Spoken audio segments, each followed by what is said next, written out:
You are watching coverage of the St. Croix Soccer Club, live on VAC TV.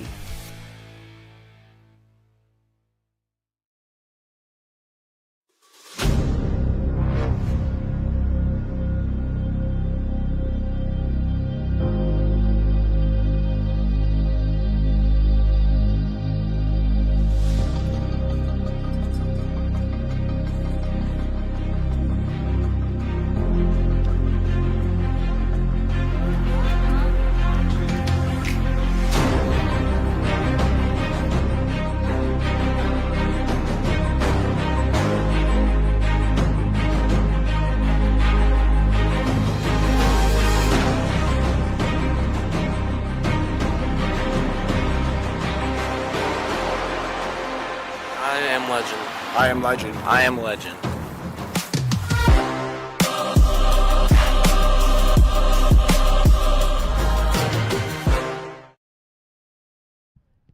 Tom Fitzer here with Valley Access, joined by today's fourth official for the game, Tyler Dolson. Tyler, how you doing today?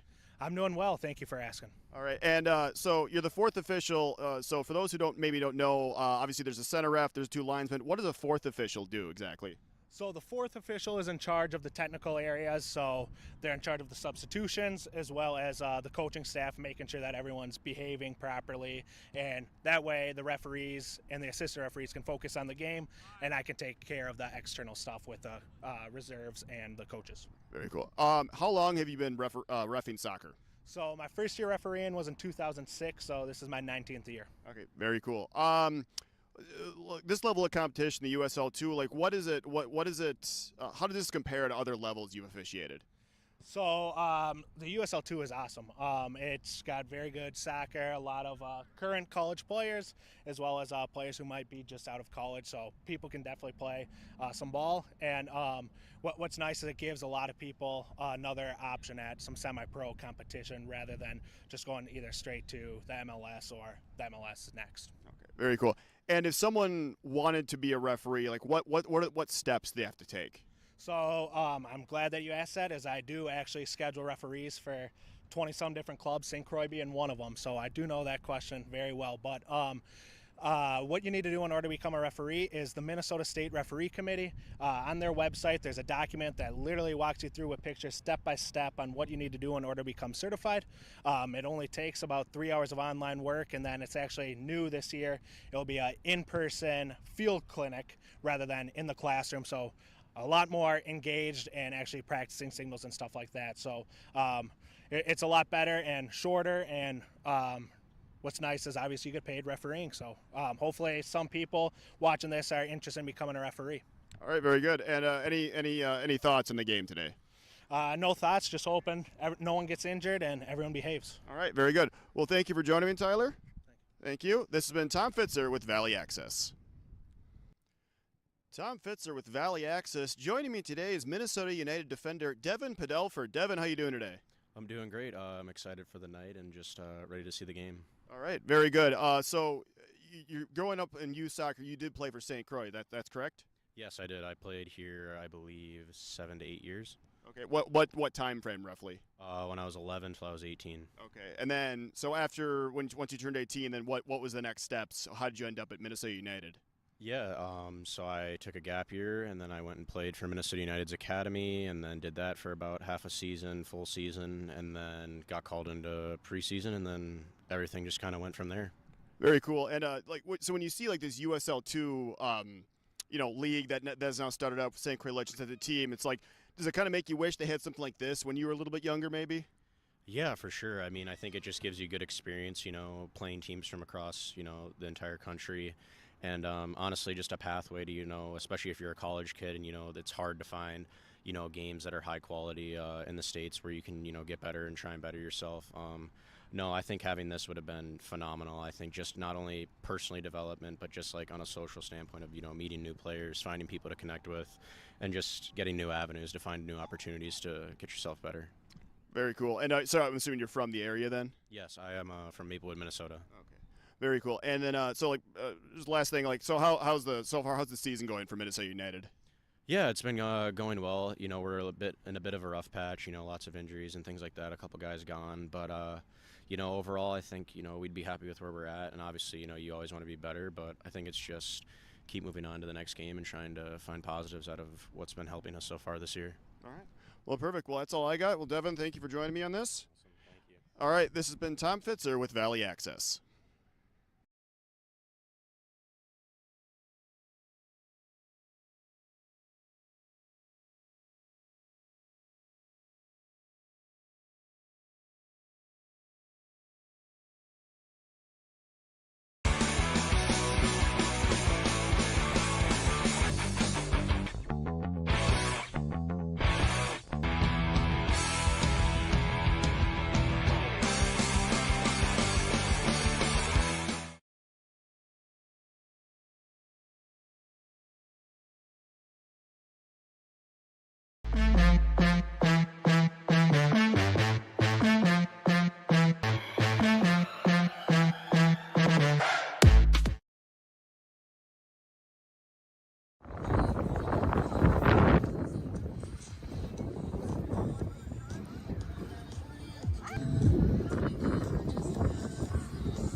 Good evening, soccer fans. This is Tom Fitzer. If you're watching this, you're joining me at Pony Stadium here in Stillwater, Minnesota, for this USL2 Deep North matchup between the Thunder Bay Chill and your hometown St. Croix Legends. These two teams have played earlier this year. They played on a weekend. It looks like June 14th and 16th. That was in Thunder Bay. St. Croix actually managed to get the 2-1 win on the 14th, and then the teams tied 2-2 2 days later. Currently in the standings, it does look like Thunder Bay is currently leading the league, 7-2 run record with 22 points. St. Croix 5-3 2 record with 17 points. St. Croix coming off a couple of outings they wish they could have back. They're 2 games ago against Rochester. Rochester handed them only their second loss of the year. It was a 3-1 win for Rochester. The big thing that happened in that game towards the end of the first half, St. Croix Legends leading scorer Nathan Donovan actually received a second yellow card late in the first half. He got his red. He was sent off, and St. Croix was down to 10 men. Rochester scored 2 quick goals at the end of that half, added a third in the second half. St. Croix got a consolation goal late in the game, and that was the final score. And then just a few days ago, St. Croix also played RKC Third Coast and lost that game 2-0. That was so. St. Croix looked like they were just going to sail right into the playoffs and just a little bit of a rough patch.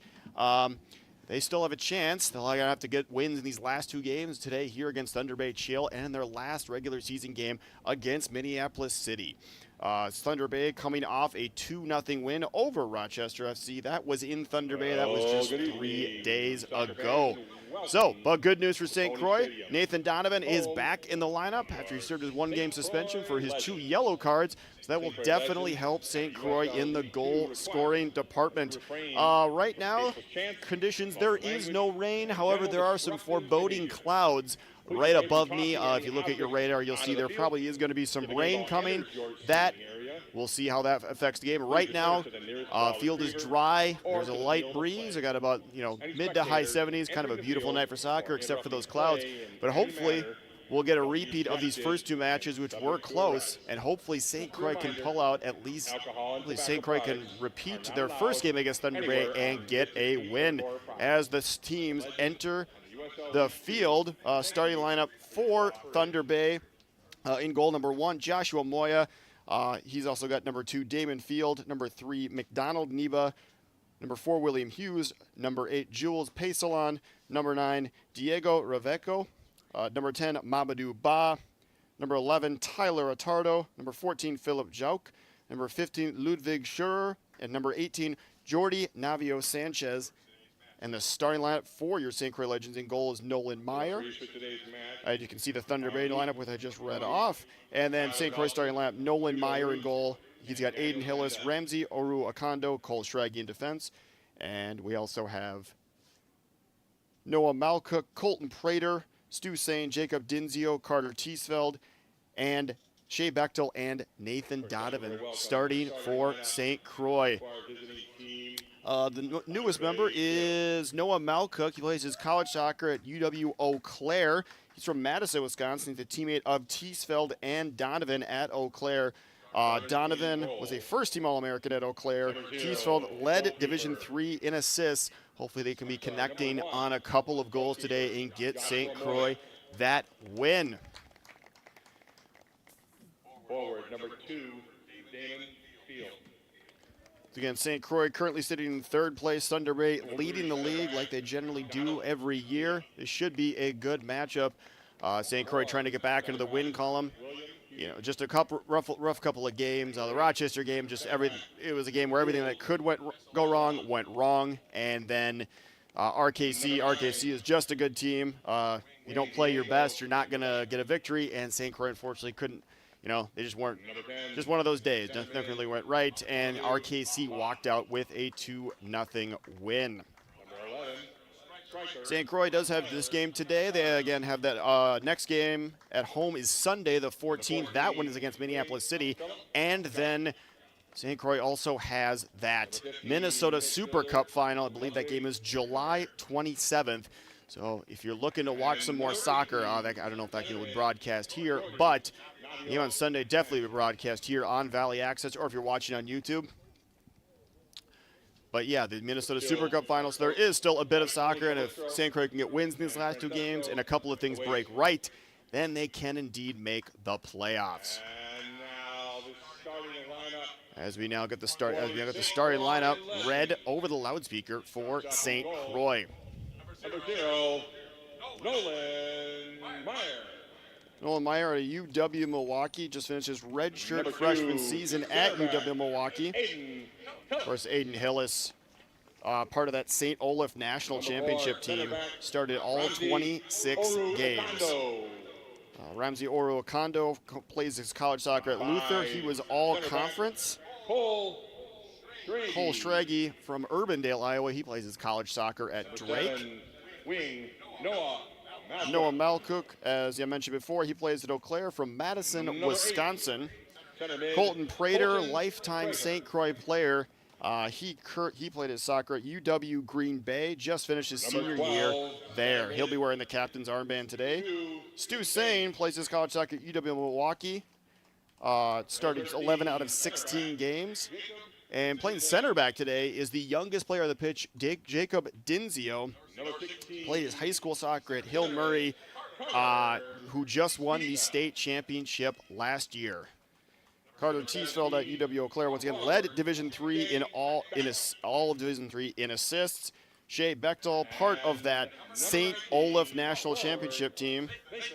And then leading the line for St. Croix is Nathan Donovan, first team All-American in Division III. As we now will be playing the national anthem here in just a second. by Nick Zukowski.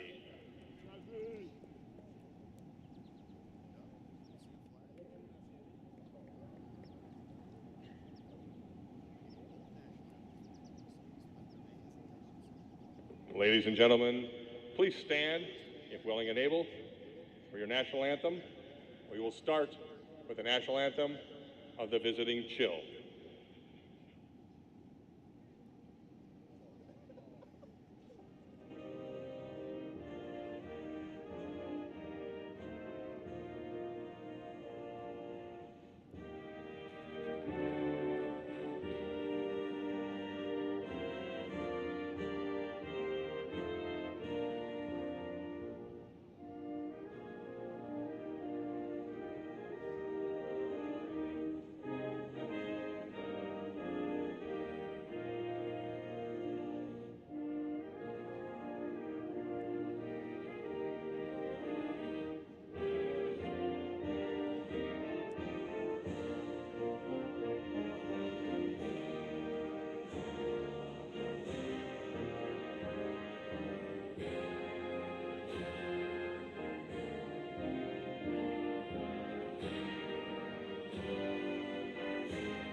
And now, the national anthem of the United States of America.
All right, the respective national anthems have been played both for Canada and the United States, and we'll get started here with, again, this USL2 Deep North matchup between the Thunder Bay Chill and your hometown St. Croix Legends. Your most authentic Mexican restaurant. Once again, Thunder Bay in first place, sitting on 22 points. St. Croix currently sitting in third place at the table on 17 points. Two teams played just about a month ago, roughly.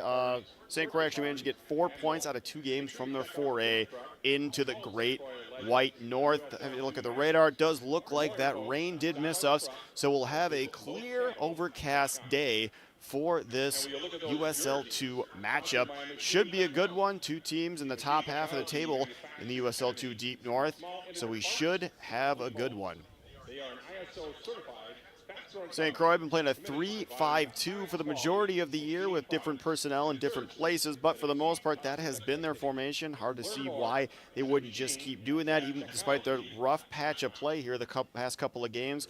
Captain Stu Sane, Colton Prater's not wearing the captain armband. It is Stu Sane today, captaining St. Croix Legends. He just finished the coin toss. Referees are final greetings. Players are getting their last warm-ups in, last instructions from their coaches, and we should be having a fantastic soccer game in this overcast, warm, slightly muggy evening.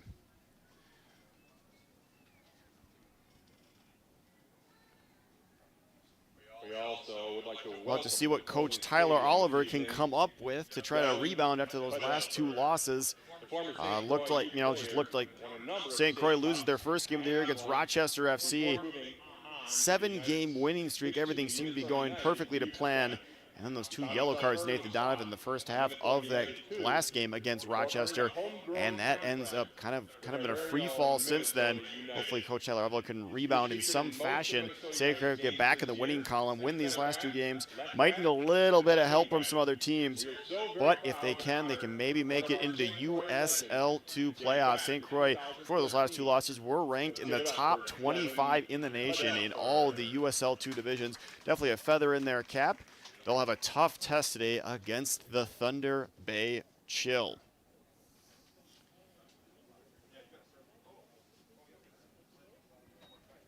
Players are now jogging to their respective positions. Donovan and Bechtel will be leading the line. Bechtel looks like he'll be taking the opening kickoff. Looks like Thunder Bay is playing some sort of 4-3-3. And formations, they're not stagnant. It doesn't everybody sit one position. They do, in fact, move around. They're fluid. But it looks like that is about what Thunder Bay is playing. Or they actually looks like maybe Thunder Bay is also in a 3-5-2. My apologies. So we have competing 3-5-2s against one another, and we'll have to see how this shakes out and how each team responds to the other. Shea Bechtel will take the opening kickoff. He drops it back to Colton Prater. Colton Prater flings it out wide. Drops it back to Prater. Prater sitting right above the defense. He rolls it out wide to Aiden Hillis. Hillis finding Prater. Hillis swings the ball over, finding Schrage. Schrage drops it back to Oru Akando. Goes out wide, finds Hillis. Jacob Dinzio now with the ball. He tries to turn away from one defender. Ball one off him. Thunder Bay will try to hit on the counter. Thunder Bay hitting on the counter, defended by Akando. Ball drops back to Ba. Ba swings it out wide, and a right-footed shot by number 18, Navio Sanchez, sails well wide of the net, and Nolan Meyer will put it back into play with a goal kick.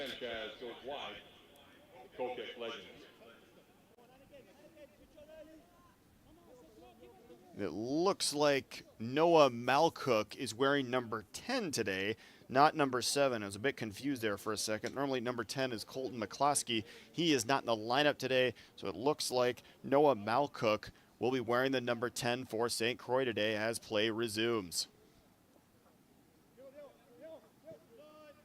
Aiden Hillis fires ball to the left-hand side. Schrage with a little bit of space.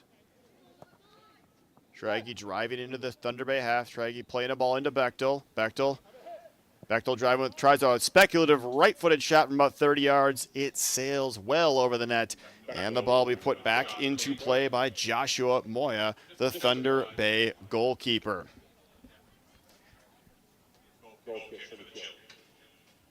Second minute of play here. About to enter the third minute of play. Still, both teams still feeling each other out.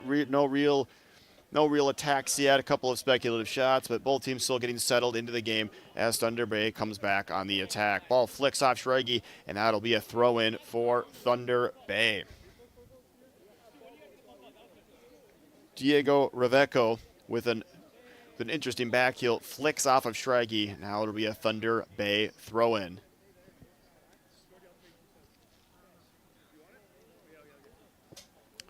Taking that throw-in will be number 18, Jordi Navio Sanchez, as play resumes. Sanchez on the right-hand side fires a ball across to number 3, McDonald Neba. Finds his teammate on the left-hand side. Ball's dropped all the way back. And now swung out wide to Damon Field. Sanchez defended by Malcook. Ball flicks out again, and that'll be another Thunder Bay throw-in. Fourth minute of play here from Pony Stadium. Still 0-0. No real dynamite scoring chances quite yet. Both teams settling into the game. We'll have to see how this shakes out. Once again, both teams in a 3-5-2. Probably different philosophies from each coach, but we'll have to see what happens the rest of this game as play resumes. Akando intercepts. Ball played out wide to Malcook, intercepted by Sanchez. Malcook wins it. We have a first foul of the game. That one's going to be on Thunder Bay, and looks like Cole Schrage will put the ball back into play for St. Croix. Colton Prater now stepping over to take it. He just rolls it back to his goalkeeper, Nolan Meyer. Meyer over to Akando. Kondo looking to play a big ball, looking for Nathan Donovan. That ball sails over. Nathan Donovan may have just beat his man. Nathan Donovan rolls it into the net, and a big ball by Ramsey Oro Akando here as we enter the 5th minute. And the ball bounces over the defender's head, and Nathan Donovan finishes past the goalkeeper, and that will be the first goal of the game, and St. Croix gets back to what drove them to so much success earlier in the year by scoring first and scoring often. We're not even 5 minutes into the game yet, and St. Croix already with a 1-0 lead, as you can see what Nathan Donovan brings to a team when he is playing. Defender on that one maybe wishes he could have played that a little bit better. His goalie remonstrating with him a little bit. Nathan Donovan, not someone you want to you don't want to lose track of him. You don't want to just assume he's not going to be right on you. He makes it a bruising effort for any central defender for as long as he plays the game, which is generally 90 minutes. So Nathan Donovan in the 4th minute of the game gives St. Croix the 1-0 lead. Thunder Bay now looks to come back and tie the game. Nathan Donovan coming off against 2 yellow cards against Rochester. Under a suspension for the last game against RKC Third Coast. He is 5 minutes after being back on the field. He's already got himself a goal. It's something he tends to do a lot. So once again, 1-0 lead for St. Croix. We are barely 5 minutes into the game. Excellent start for St. Croix. Couldn't ask for anything better. Probably been a rough couple of games. Confidence might be a bit down. You got to recover, and best tonic for that, score a goal in the first 5 minutes. Tends to work as Thunder Bay player Reveco tries to weave his way through. He's defended. Now the ball will go out wide to Sanchez. Ba. Inside. Ball played in, and almost a miscommunication there. Okondo let it go. Don't know if Meyer called him off or if Okondo thought that it was going to just go right to Meyer. But almost a huge mistake by St. Croix, almost relinquished their early lead as there was a Thunder Bay player sitting right there. Luckily, Meyer was alert, and he dove just before the Thunder Bay player got there. And the game remains 1-0. Thunder Bay resuming play. Ba on the left-hand side. Ball crossed in, picked off by Okondo. Okondo trying to find Bechtel. His pass is a bit wayward. Back to Sanchez.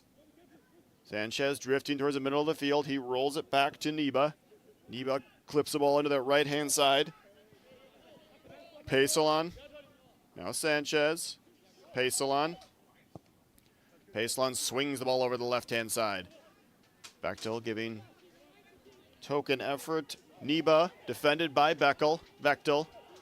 Niba will just go back to the safety of his goalkeeper Moya, and Thunder Bay will reset. A bit more pep in the step from St. Croix today. Last two games, just kind of a rough one. Tends to happen. Ball intercepted by Malcook. Now the ball played back to Malcook. Malcook finding Donovan. Donovan 30 yards out. He rolls it in the middle for Bechtel. Bechtel cuts past one defender, but he unfortunately couldn't find his way past another Thunder Bay defender. And now Ba will restart the attack as he floats the ball out wide. Thunder Bay driving on that left-hand side, defended by Aiden Hillis. Hillis defending. Hillis forced him to his right. Ball rolled in the middle to Bob. Turns can't quite handle it, and Prater will play it out wide to Malcook. Malcook booming a ball off of Sanchez's foot, and there will be a throw-in for St. Croix. Thunder Bay driving a lot of their attacks on the wing so far. That probably seems to be where most of their damage is going to be done. St. Croix, do have the only goal, though, off of the more direct approach as Ramsey Oro Okondo's 45-yard ball bounces. Nathan Donovan got on the end of it, flicked it past the goalkeeper, and we have a 1-0 St. Croix lead as Jauk finds Niba out wide. Ball back to Niba. Niba finds his teammate. Now Moya. Moya to field. Pesalon. Niba. Niba clips the ball on the left-hand side, trying to find a streaking left winger. The ball is a bit too far, and then bounced off the turf. And Nolan Meyer will collect with his foot, draws a forward in, and then picks it up anyways.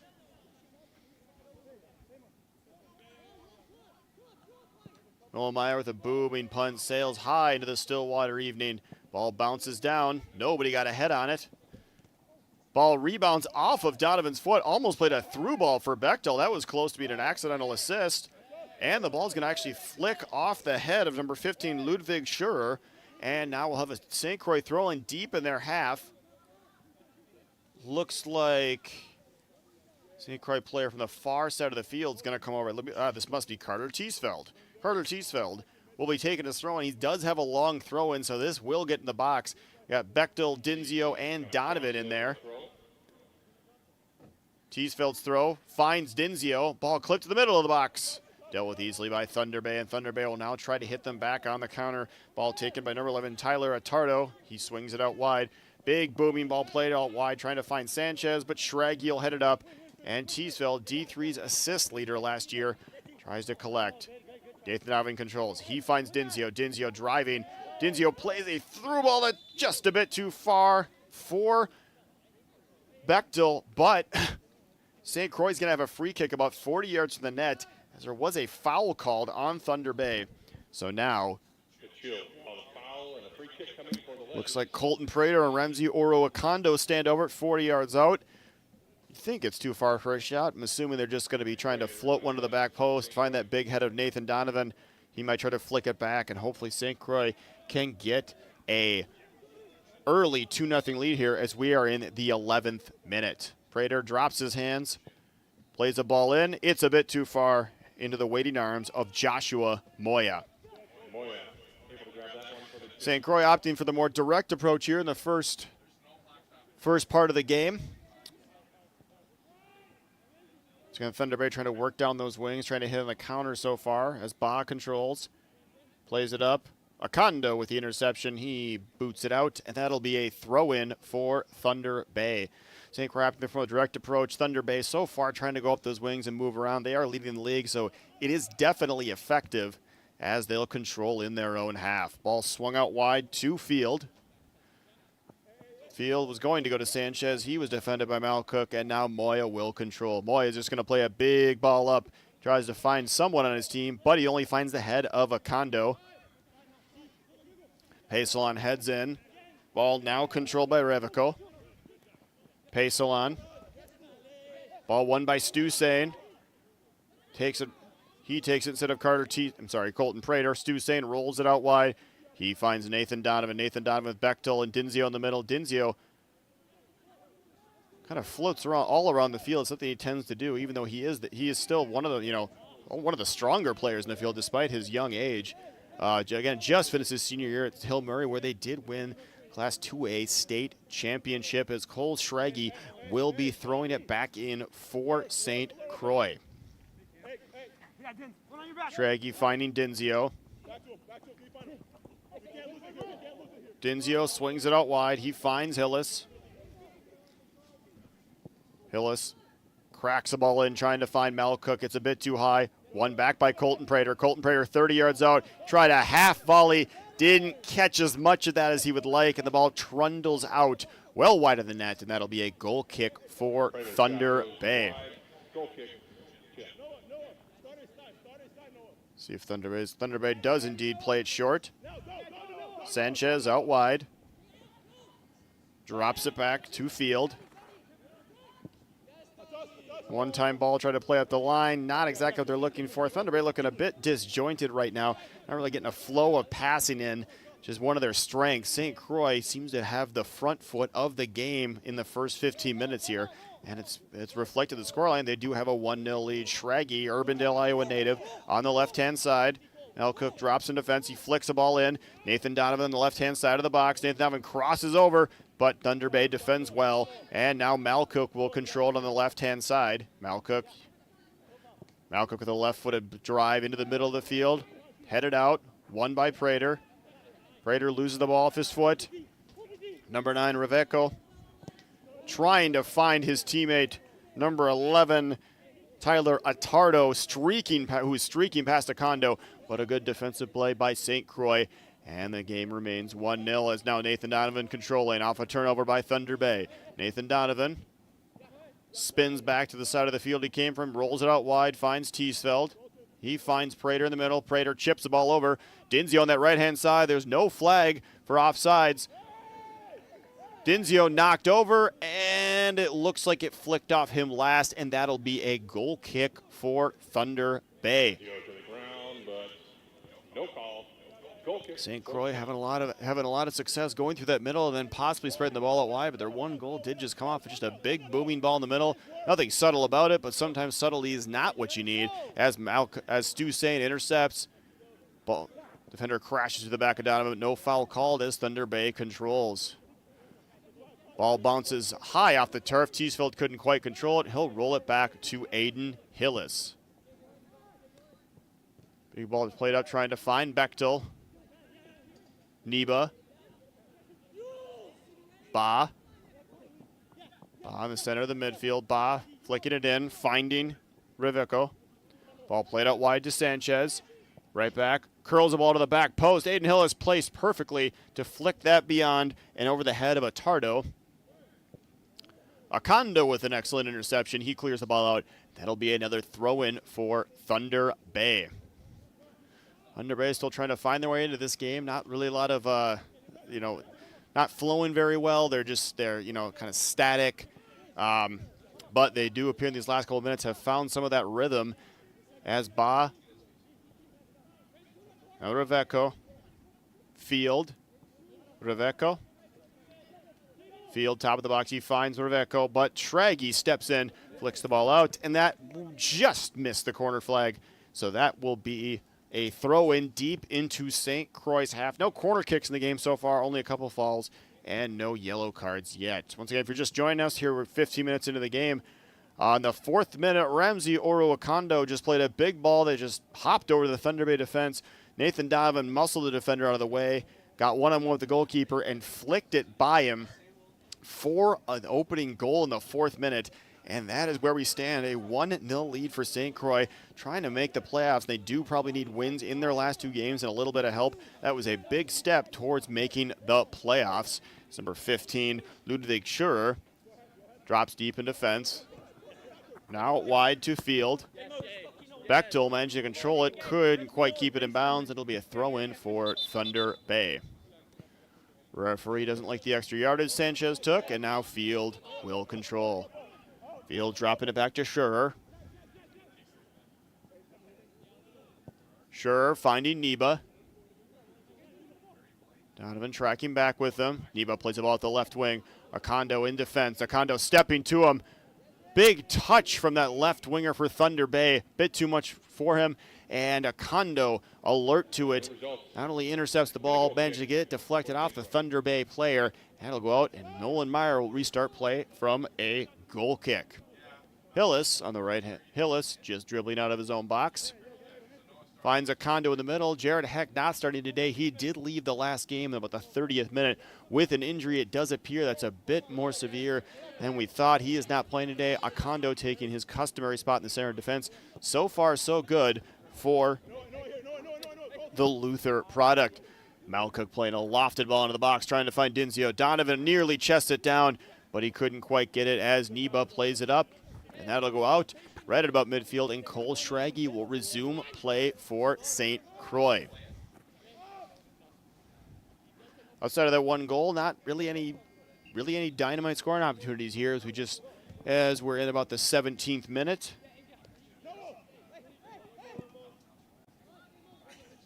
Sorry, 18th minute. Gonna do a little math there in my head. Clock's counting down today, not up like it normally does. So I'll have the rough minute. If you're listening, I'll have the rough minutes, maybe not quite exact all the time, as Thunder Bay will have a throw in. Ba on the left-hand side, drifting over.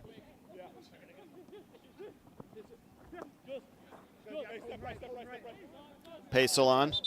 Ball goes off of Pesalon. He doesn't agree with it. Stu Sain resumes play quickly as Nathan Donovan goes back to Stu Sain. Stu Sain finding Donovan again. Donovan rolling it back to Malcook. Malcook. Schragi. Schragi looking to find Hillis. Hillis has a bit of space here in the Thunder Bay half. Hillis clips the ball and trying to find Dinzio. Couldn't quite get the end result he wanted. Hillis tries to go up the line to Teesfeld. It's a bit too far, and that will be a Thunder Bay throw-in. St. Croix looking a lot more composed, a lot more rhythm, a lot more pep in their step in this game, and it's showing with their 1-0 lead. Kondo steps to intercept, and that'll be a throw-in for Thunder Bay. Thunder Bay, not a team to be taken lightly. They do currently lead the league, so even with the 1-0 lead, you have to think they're definitely going to make themselves heard the rest of the year. Reveco twirling in the midfield. He finds Ba. Ba goes out wide to Sanchez. Sanchez up the line to Ba, defended by Stu Sain. Ba trying to cross, and Nolan Meyer plays perfectly at his near post to collect the cross, and the game will remain 1-0 as we are now in the 20th minute here at Pony Stadium in Stillwater, Minnesota for this USL2 Deep North matchup between Thunder Bay Chill and your hometown St. Croix Legends, as Colton Prater controls in his own half for St. Croix. Colton Prater has played basically his entire youth career for St. Croix, came up all the way through the ranks. He is the longest tenured member of this team with the same organization, and he drives the ball over the top. He does find Teesfeld. Teesfeld on the right-hand side controls it with his shoulder. Teesfeld puts a low-driven cross in, but no one was quite there. Donovan was charging in, but he was still about 5-10 yards away, and now Thunder Bay will control. Moya. Neba. Neba shaking up the challenge of Teesfeld.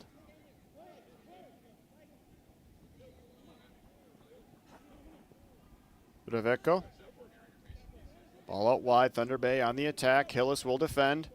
Hillis dropping back. One touch too many. Hillis steps in to intercept at an absolutely perfect time.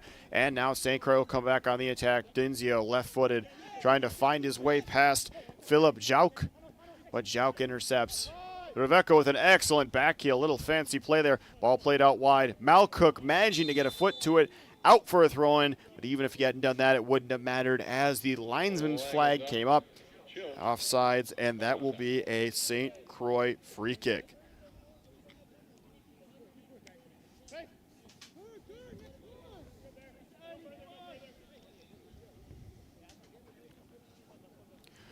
Acondo restarts play here for St. Croix.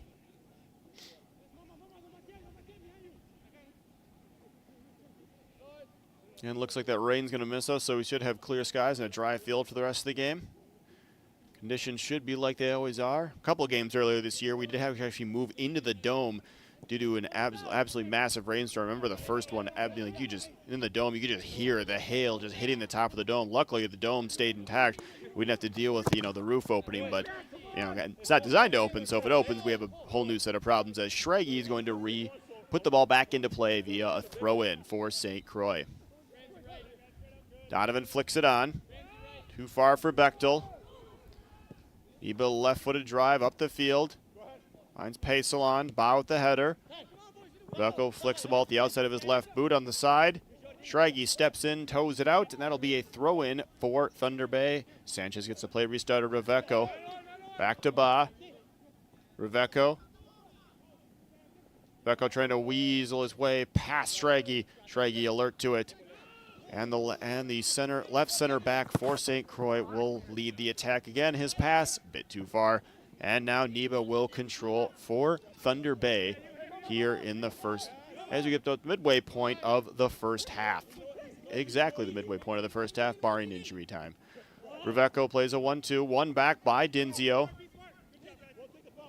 Dinzio spins away from two defenders. Dinzio muscling off one player. Dinzio, he plays a through ball, trying to find Nathan Donovan. Nathan Donovan fighting with Field. Field only can knock the ball out of bounds. Donovan was charging right at him. Field, probably kind of remember what happened on that first goal, wanted nothing to do with it. He just kind of flicked it out of bounds. And now St. Croix will have a throw in deep in their half. That means Carter Teesfeld's going to jog all the way across the field. When you have a guy like Teesfeld on your team, you definitely have an advantage when you get inside about the 20 because your every throw-in is going to end up inside the box. You don't have to quite treat it like a corner kick, but it's definitely an advantage as he can throw it in. Looks like Donovan's on that near post. I would assume they're going to be looking for a flick on from him. Teesfeld to throw in. Donovan does flick it on. He flicks it up and back, but no one quite there as Joshua Moya collects easily. And now Thunder Bay will try to find a way back into this game. No substitutions yet. Thunder Bay with a few players warming up on the sidelines. Moya tries a side punt, didn't quite catch as much as he wanted. And his spinning punt headed by Acondo. Now Thunder Bay will control. Reveco on the right-hand side. Reveco defended by Schraggy. Reveco nutmeg Schraggy. But Schraggy recovers and the ball one back. Now Dinzio. Dinzio trying to find Teesfeld. Drifted all the way to the left-hand side. Reveco sending a big ball over the top. Ball controlled by Thunder Bay. And a shot on the half volley by Thunder Bay. I believe that was number 11, Attardo. Dangerous bit of play there. Reveco with an absolutely beautiful ball over the top. Attardo couldn't quite get the strike he wanted. Did get a good foot through it, but it sails well high of the net. And this game will remain 1-0 as Acondo will float it out wide to Hillis. Now Acondo again in the middle. Acondo finding Prater. Ba wins the ball off Prater. Teesfeld sends a spinning ball to the right-hand side. Nebo will collect. He's going to be defended by Donovan. Donovan does win it off of Neba, but unfortunately Donovan must have been a step offsides on that initial ball by Teesfeld. And then it'll be a free kick for Thunder Bay. Teesfeld looks like has drifted over to the left-hand side. Actually, Teesfeld and Malcook have switched sides on that midfield five, the wings. They have switched sides now. Teesfeld is over on this left-hand side. Malcook over that right-hand side. We'll see if the St. Croix can generate a bit more offense from that switch. Really clean game so far. Only a few fouls, nothing malicious. It's Teesfeld controls. Schraggy. Now Sane in the middle. Sane wearing the captain's armband today. He finds Prater.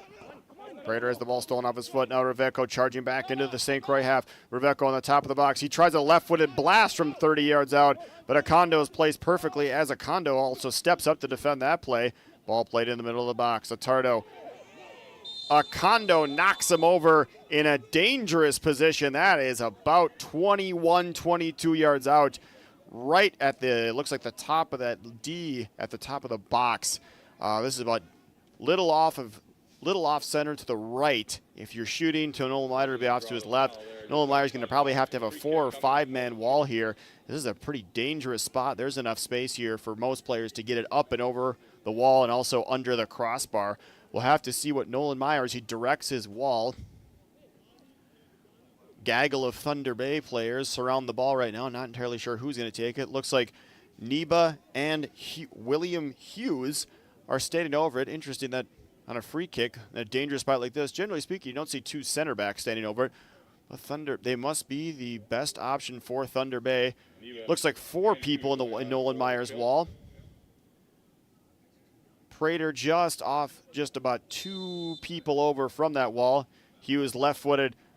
And Hughes curls a ball into the lower right-hand corner of Nolan Meyer's net.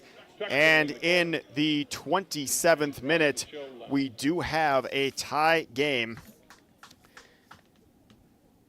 as William Hughes curls a free kick into the bottom corner, and that will tie the game at 1-1.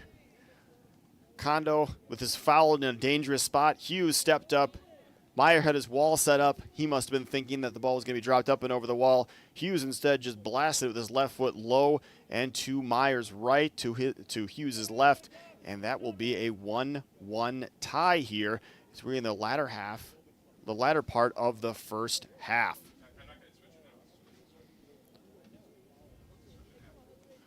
One tie now here in this USL2 matchup at Pony Stadium in Stillwater, Minnesota.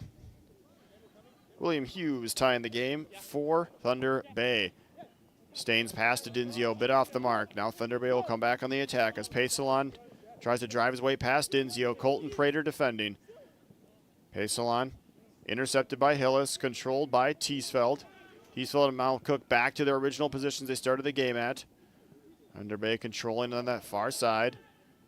Neba manages to get it off of Bechtel, and he'll get his team a throw-in. Thunder Bay have a lot more comfortable here in these last 10 or 15 minutes, and they've been rewarded with a goal. Dangerous play, got a foul at the top of the box. William Hughes finishes, and it's a 1-1 draw as we speak. Sanchez here on the right-hand side, defended by Malcook. Malcook stepping in, winning the ball, and a right-footed blast up, headed up into the air by Thunder Bay, and they will control.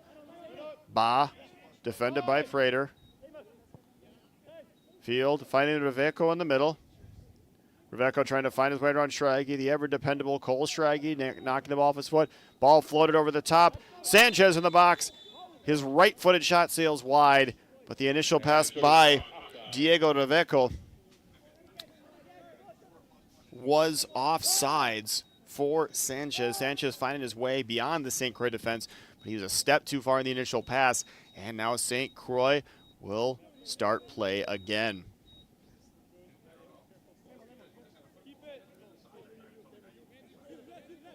Acondo out wide to Malcook.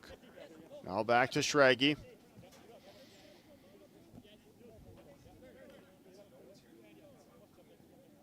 Stu Sane. Hillis. Now Acondo. Sane to Prater. Back to Acondo again. Acondo with the assist in that first Nathan Donovan goal. Acondo trying to repeat of that first goal maybe. He hammers it out wide. And now Prater will control the Thunder Bay header. Prater loses the ball off his foot. And Hillis will come to collect. And now Hillis with the ball again.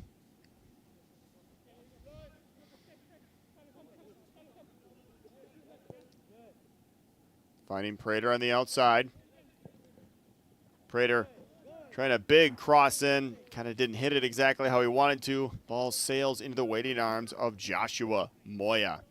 Prater with the big cross there, almost a shot. Grabbed by Moya. Don't know if he was trying to catch Moya out or just a big cross. Either way, Moya will gladly collect it. And this game remains 1-1 as Hillis steps up to head. Ball played up. Now Thunder Bay controlling.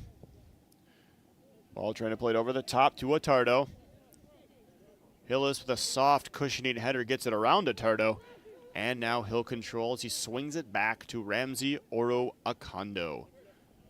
Stu Sane dropping deep, collecting the ball from Akondo. He'll find Akondo again. 32nd minute here at Pony Stadium, still 1-1. Nathan Donovan opened the scoring in the 4th minute. William Hughes answered back in the 27th minute as a big ball is played over. Moya has to come out and clear, and that will be a throw-in for St. Croix. St. Croix trying to find that lead again as they look to get a couple of wins in these last 2 USL2 Deep North games, so find some way into the playoffs. Thunder Bay currently leading the league as Stain steps in to intercept, and that'll be a throw-in for Thunder Bay.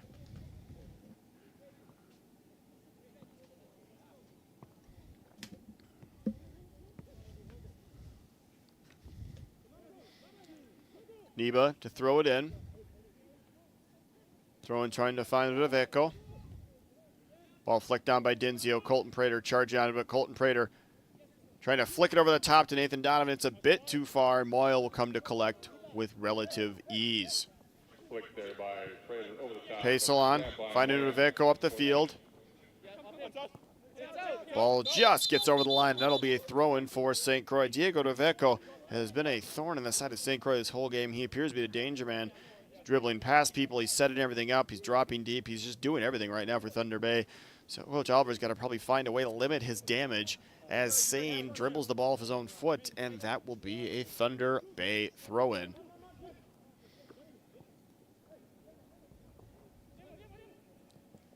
Ball dropped back to Moya.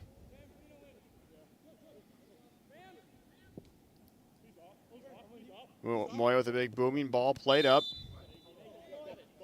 Attardo played it out wide, but it looks like there was an offsides call. The initial ball by Moya. Attardo judged to be a step beyond the St. Croix line. And St. Croix will restart play as Akondo swings it out wide to Sane. Schraggy back to Akondo. Akondo finding his way through the defense. Malcook kicks it out wide to Sane. Akondo pushing up. Akondo trying a long right-footed shot defended by Ba. And now Thunder Bay will look to hit on the attack. Akondo with a beautiful slide tackle, winning the ball off Neba's foot. Teesfeld trying to find his way past. Couldn't quite, and now Thunder Bay will come back on the attack. Teesfeld tugged Ba back a little bit. Big ball played over the top. Attardo in all alone. And I think that was kind of an obvious call there. It looked like Attardo trying to test the line, didn't quite time his run correctly. And like with most forwards, you're not going to be onsides every single time. It's okay, but the one time you are onside, he would have been all alone on Nolan Meyer's goal. But he was just a bit offsides, and now St. Croix will enter play again. 35th minute here at Pony Stadium.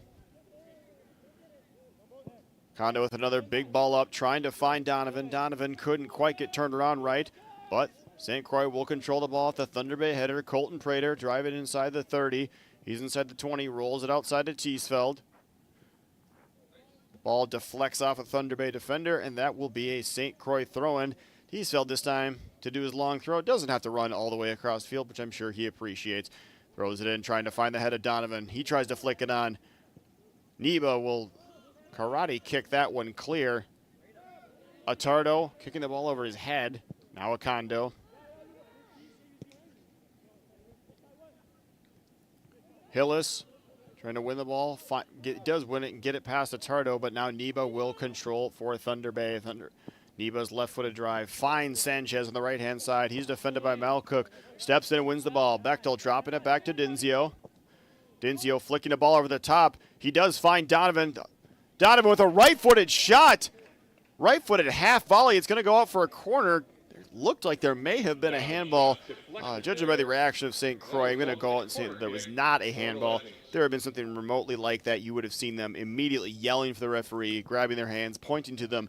But we didn't see any of that, so I'm just going to assume that was off another part of his body that's legal to touch the ball with. And now Stu Sane, oddly enough, take the first corner kick of the game for either team here as we're in the 36th minute. Oddly enough, 2 goals on the board, and this is the first corner kick. Sane drives the ball to the back post. Ba clears. Acondo. Acondo trying to loft one over. Niba heads. Attardo in his own half, looking to restart the attack. Rolls it out wide. Now Attardo with the ball again. Attardo trying to find his way past Hillis. Hillis defends perfectly, wins the ball, stunts the attack, and now he'll try to restart one of his own as he looks inside and finds Colton Prater. Colton Prater plays the ball at the outside of his right foot, finding Stu Sane. Donovan does let it go on. I think he thought Dinzio was going to make a run in behind him. That isn't quite what happened. But either way, it's going to be a throw-in for St. Croix deep in their half. St. Croix with a sustained bit of pressure here. Thunder Bay not really able to find their way out of their own end in the past few minutes. Hopefully St. Croix can find some late goal here in the first half, get a 2-1 lead going in to the halftime break. Teesfeld probably looking for Donovan again at that near post, get a flick on. Sane and Malcook at the top of the box. Donovan does flick it onto the back post. No one there for St. Croix. Malcook with a right-footed drive, deflected off a couple of Thunder Bay defenders, and now Ba will control. Ba defended by Dinzio and Malcook. Malcook with a slide tackle. No foul called. Seemed pretty clean. He did get the ball. He did get it out, so it'll be a Thunder Bay throw-in. Ba a little bit shaken up in the play. Looks like he's getting back up. That'll sting for a few minutes, but he'll probably be okay. Looks like he's going to stay in the game, no problem, which is a good thing to see.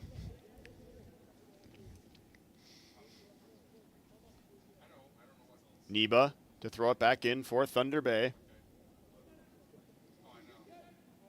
Prater wins it off him. Prater trying to find his way through.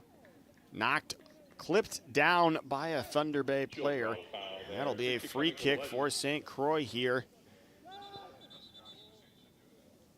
Prater trying to play that back in quickly. Referee had blown his whistle, so he has to wait to. Now he'll have to wait to restart play. Didn't like that quick play by Prater as Acondo stands over it. You got Donovan on the back post. Teesfeld in behind him. Dinzio in front. Sane also on the back post. Acondo with a big ball in. Donovan gets the header down. Teesfeld controls. Teesfeld trying to clip it to that back post. Bechtel was there. His flick on. Didn't look like Malcook could quite get to that one, and the game will remain 1-1 as we are in. The clock has now switched. Okay, that makes a lot more sense. We're in the 39th minute. Did not realize it had done that, so now the clock is counting up, which is a bit more like a soccer game. Makes it easier for me as well, so thank you to the scoreboard guys for getting that figured out. Donovan trying to win it off of Scherer. Niba cutting between Donovan and Bechtel. He finds Ba. Defended by Prater. Ba, lined ball, trying to find his teammate. Couldn't quite. Now Sane will control for St. Croix. He cuts back inside, finds Prater. Prater looking out wide, finding Dinzio. Dinzio with an acrobatic effort to even keep that ball in bounds and keep possession of it. He didn't quite keep possession of it, but the ball by the Thunder Bay defender ends up finding its way to Carter Teesfeld, and now Schraggy will control for St. Croix. Acondo, Hillis, Prater, back to Hillis.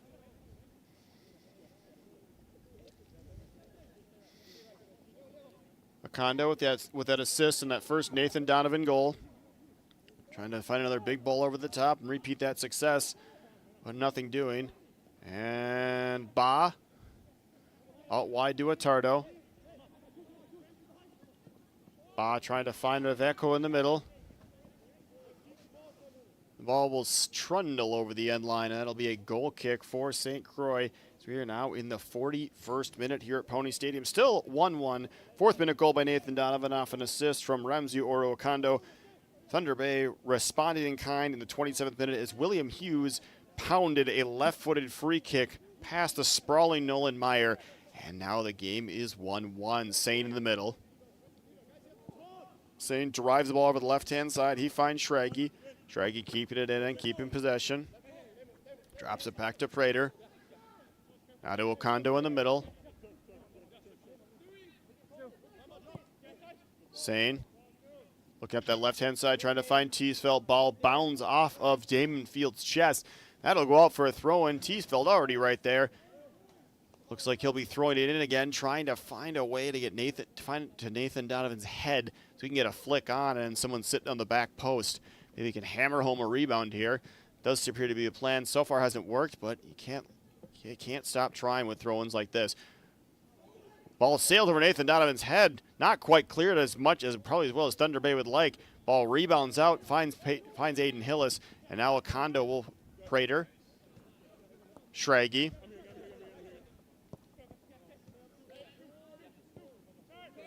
Stu Sane in the middle. Bechtel trying to find Malcook out wide.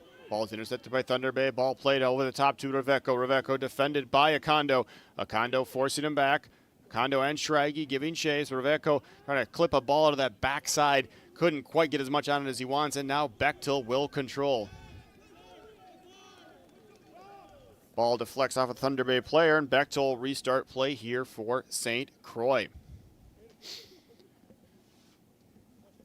Cagey first half here from both teams. Not really too many scoring chances. Outside of the 2 goals, really not too many scoring chances. Neither goalie really at fault for either of their goals. Sometimes that's how it works, the goalie. You only get one shot, and you give up a goal, and that's it.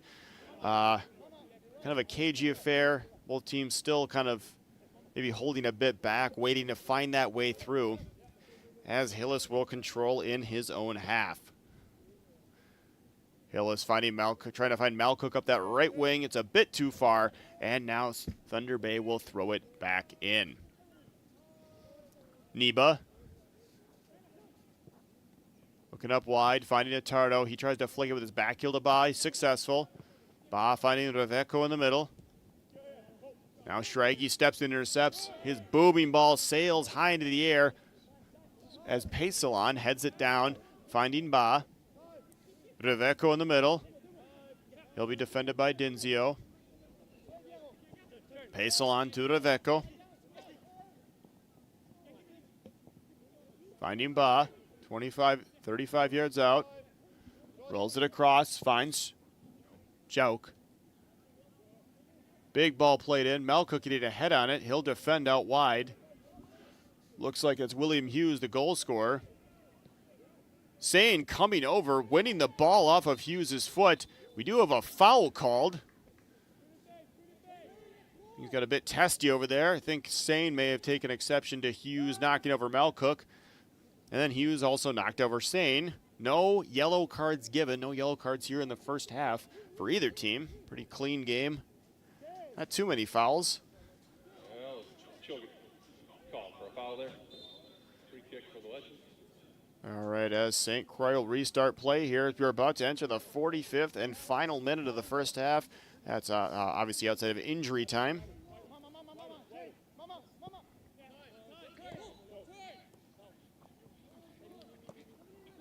Fourth, now Schraggy controls. Schraggy rolling it through, trying to find Donovan. Donovan trying to muscle his way off the defender. Donovan and Schur were battling for it. Donovan maybe gotten a bit of a jersey tug on there, and Schur wins the free kick for Thunder Bay. There's about 30 seconds left until we hit the full 45. Moya to control.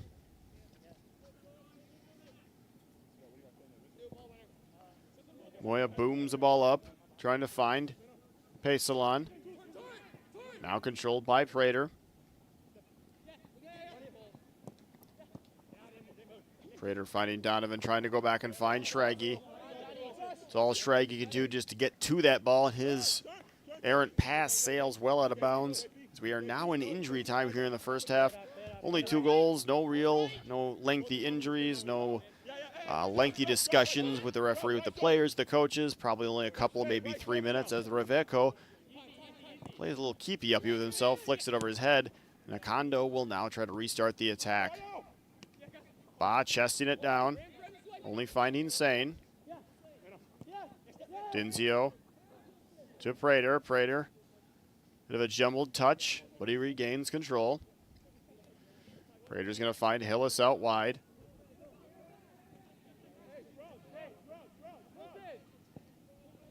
Prater, big ball, trying to find Donovan, just a bit too high, headed out easily. Dinzio defending. Don't know how much Dinzio got of number 14, Philip Jauk, on that one. But it was enough for the referee to award a free kick here deep into the first half as the score remains 1-1.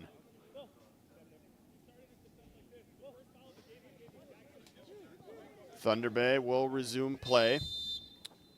And the referee blows to the end of the first half. The score at... if you're watching on TV right now, I think you can probably judge that it's not 971-1. It is 1-1. And that was due to Nathan Donovan scoring in the 4th minute off a big ball from Ramsey Oro Akondo. That opened the scoring, gave St. Croix that 1-0 lead. But in the 27th minute, William Hughes getting a free kick just outside of the box, just a bit off center to the right if you're shooting, and his left-footed drive beat Nolan Meyer. And that is the scoring in the first half. Other than that, not too much excitement. But we do have a good 1-1 matchup as both teams try to find their way back into the game. And that'll do it here for the first half. It's been Tom Fitzer. We'll take a short break. We'll come back, look at some highlights, a little bit of a recap, and then we'll get started with the second half.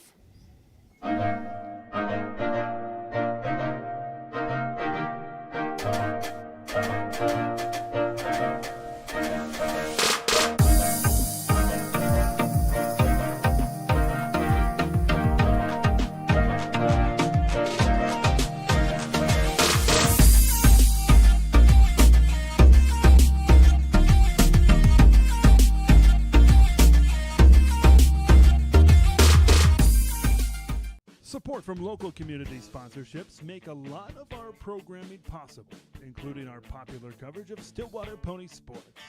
Sponsor school programming,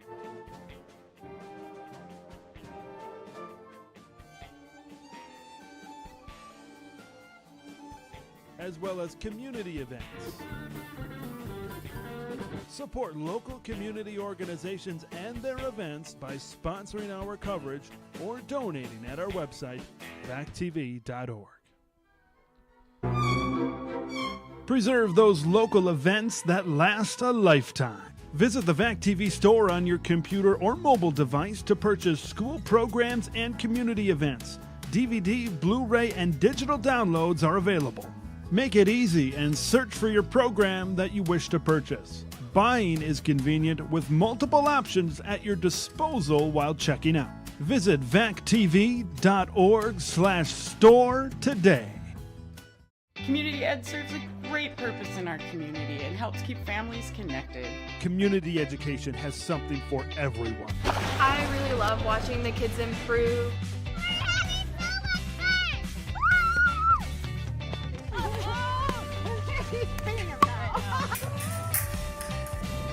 You can do it! Nice job! Come and see us at Community Ed for a good time for kids and families. Tom Fitzer back with Valley Access. We're at halftime of this USL2 Deep North matchup. Missed the first half. Here's how it went. Kind of a cagey affair from both teams. Not too many scoring chances either way. That being said, there were 2 goals in the first half, one for each team. In the 4th minute, Nathan Donovan, as we can see here, the highlight of the free kick in the 27th minute by William Hughes, blasting a ball with his left foot past a sprawling Nolan Meyer. That one tied the game. Nathan Donovan did score in the 4th minute off a big ball from Ramsey Oro Akondo. Unfortunately, Akondo's foul in the 27th minute gave Hughes that free kick, and we sit at 1-1 here at Pony Stadium. Nathan Donovan muscling his way past the defender there and just hitting it with the outside of his right boot into the net. Once again, there's Hughes' free kick, just sometimes subtlety, not the best. Subtlety is not your best option, and you just need to kick it as hard as humanly possible, which he did. It's just a speeding bullet past Meyer, who set up his wall exactly where he wanted to, but it wasn't quite enough, and it'll be a 1-1 tie here at Pony Stadium. 1-1 tie at Pony Stadium. Beautiful night. Looks like the rain is going to miss us, which is always a good thing. You don't have to move this game indoors like we've had to do a couple times this year. Here come the standings of the USL2 Deep North right now. Thunder Bay in first place. They're 7-2-1 with 22 points. St. Croix, you can see, sitting there in third place, 5-3-2 with 17 points. Bavarians in between them, 6-3-2. RKC, Minneapolis City, and Rochester rounding out the league, and that is where the USL2 Deep North standings sit right now. St. Croix, as little as probably maybe a week, 10 days ago, was sitting in first place, hadn't only lost one game all year to the Rochester FC, and then that game here against Rochester FC happened, and Nathan Donovan's 2 yellow cards in the first half not only put St. Croix down a guy, they were deprived of their leading scorer, and then a 3-1 win for Rochester. 3-1 loss by St. Croix to Rochester, and then a 2-0 loss to RKC. It's kind of sent St. Croix into a bit of a funk, but they appear to have gotten out of it. Their first half, a lot more lively. They're playing a bit more of that direct style that works for them, and having someone like Nathan Donovan up top definitely helps with that. As you can see, saw in their first goal, Ramsey Akondo's ball bouncing over the defense. Donovan snapping onto it and just flicking it past the goalie of Thunder Bay, and now we sit at 1-1 here at Pony Stadium in Stillwater, Minnesota. Upcoming schedule, there's only one game left in this regular season for St. Croix. That is against Minneapolis City SC. That'll be right here at Pony Stadium. That'll be this Sunday, July 14th at 7 p.m. So if you're watching, and there's at least one more game in the regular season, once again, St. Croix does have that Minnesota Super Cup matchup. I believe it's somewhere around July 27th. That is the final of that tournament. Second year of that tournament, St. Croix has finally found a way into the final. So that is the only game so far left. If St. Croix can win these last 2 games, get a bit of help from maybe some teams lower in the standings, get some defeats to Thunder Bay and Bavarians, St. Croix might be able to sneak their way into the playoffs. We'll have to see how the rest of the season shakes out. It's been kind of a cagey affair, not too many scoring chances either way. We do have 2 first-half goals, so we do have a 1-1 tie. We'll give everyone a reason to brag about our legends. Make sure you visit stcroixlegends.org store for all. Again, USL2 filled with a lot of, if you're not really familiar with the league, it's it's semi-professional. It's a couple levels below the MLS. It's a very big development league. St. Croix, they have players from Milwaukee, St. Olaf, Drake, Luther, UW Green, a lot of UW schools, UW Eau Claire, Green Bay, Milwaukee. Do have players from all over the country. Casey McCloskey's from Colorado. He does attend St. Olaf. It's just a really high level of competition. Not your standard summer soccer that a lot of people may be used to. This is some serious business. As you can see, you have few of these players could end up in the MLS someday. They could end up playing overseas professionally. Is definitely a high level of soccer, as you're seeing. As we do see Devon Padelford, Minnesota United player, right now on the field, playing a game with the kids. Kids got to enjoy that. Got to play a game with a professional soccer player. Not too bad of a Wednesday evening here in Stillwater. All right, that'll do it for the halftime wrap-up. We'll take another short break. We'll come back with the second half.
Hey, who are we? 1, 2, 3.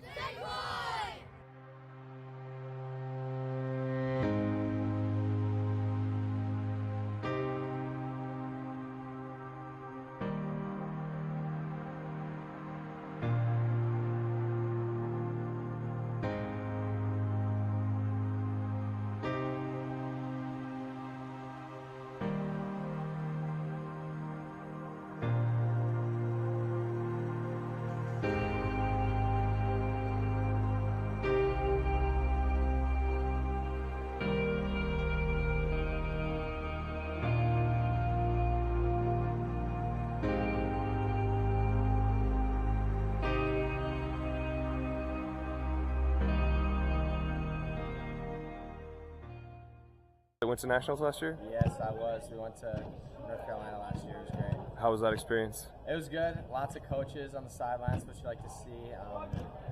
The school I committed to actually saw me play there, and that's how I was able to commit there eventually to Drake. So it was a really good experience for that. And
Welcome back, soccer fans, to Pony Stadium here in Stillwater, Minnesota, as we're just about to get started here in the second half of this USL2 Deep North matchup. Currently score sitting at halftime between Thunder Bay and St. Croix Legends is 1-1 as the clock winds down to 0. Now we'll get started here with the second half. Once again, first half goals, one from Nathan Donovan. He found his way into the end of a Ramsey Oro Akondo through ball. Big ball just bounced over the defense. Donovan muscled the defender off. He flicked it in, and that was the first goal of the game. William Hughes blasted in a left-footed free kick in the 27th minute. Those are your only two goals, and that is where we sit as play restarts here. Thunder Bay controlling in their own end. Trying to charge through. Akondo sends Pacelon down to the field, but Thunder Bay will control. Ball flicked out wide. Thunder Bay crossing the ball. Attardo couldn't quite handle it. Ball cleared out by Teesfeld. Donovan can't quite control it. Does look like we have at least one substitution for Thunder Bay. Looks like somebody in their defense. William Neba still in defense. Ball thrown in. Paysalon controls. Hughes keeping the ball in. Thunder Bay with a little bit of shift in their lineup. Reveco controlling in the middle. Now we have number 25, Nicholas Phyllis, in the game for Thunder Bay. He'll be at the forward line with number 11, Tyler Attardo. We have another defender sub. Aiden Hillis is knocked over. Number 6, Felix Nisa, has entered the game for Thunder Bay. So it'll be Nisa, Neba, and Schurer in defense for Thunder Bay. Does look like St. Croix has the same lineup as they did in the first half. No substitutions. Tyler Oliver opted to keep the same team at least for the first 15 or so minutes here in the second half. Malcook, spinning away from Phyllis. Controlled by Thunder Bay. Reveco, defended by Sane. Thunder Bay, big ball played in. Aiden Hill is positioned perfectly to intercept that. And now Colton Prater will try to restart the attack here for St. Croix. Stu Sane in the middle. Rolls it out wide, finds Donovan. Nisa knocks him over. Don't know if there was a foul call, if that's just going to be a throw in. Nisa coming right through the back of Donovan, clattering him over. Donovan up and moving again, which is a good news for St. Croix. And Carter Teesfeld will throw it back in as he looks for his long throw to find the head of Nathan Donovan. Nisa heads to intercept. A bit more physical here in the first minute or so of the second half. Bechtel controlling, he chests it down. His right-footed blast stopped easily by Damon Field. And now St. Croix, Thunder Bay now controlling. Paysalon crosses the ball all the way across, tries to cross the ball all the way across the field. Malcook managing to get a head on it. Goes off his head, though, and out for a Thunder Bay throw-in. Reveco dropping deep into the midfield to conduct this orchestra. His left-footed pass trying to find Attardo. Attardo managing to keep it in, but he was a bit off sides, and now it'll be a St. Croix free kick. 49th minute here, Pony Stadium. Rain has avoided us as Kondo looks to find a way through this Thunder Bay defense. Kondo up to Bechtel. Bechtel to Sane. Sane clipping the ball down the right-hand side. Teesville will give chase. Nisa will roll it back. Neba now with the ball. Neba's big left foot just finds the thigh of Aiden Hillis.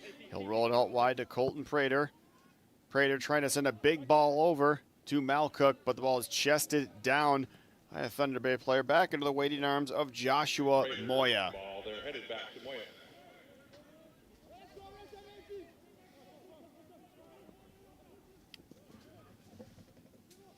Reveco trying to find Attardo in the middle. His back heel can't quite find anyone but Aiden Hillis, and Aiden Hillis will just clear the ball to the right-hand side. Bechtel giving chase. He keeps the ball in. Bechtel defended by Nisa. Teesfeld with a big booming ball, trying to find his Eau Claire teammate Nathan Donovan. Nathan Donovan on the right-hand side. Nathan Donovan at the top of the box. Caught Moya out of his goal. He tried to just kind of pass it by him. Couldn't quite get the contact he wanted. And it was a dangerous ball, seemingly out of nothing. Teesfeld, again, led D3 in assists last year. A lot of those assists went to number 19, Nathan Donovan. That one didn't really seem there was much there. Another bouncing ball. Donovan nearly worked himself another goal from kind of just something out of nothing. The game remains 1-1.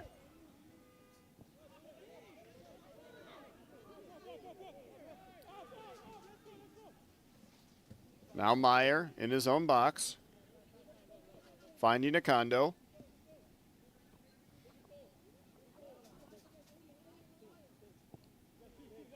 Now Kondo again.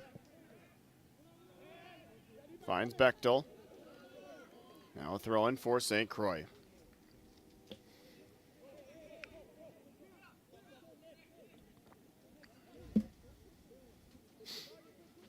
Schrage.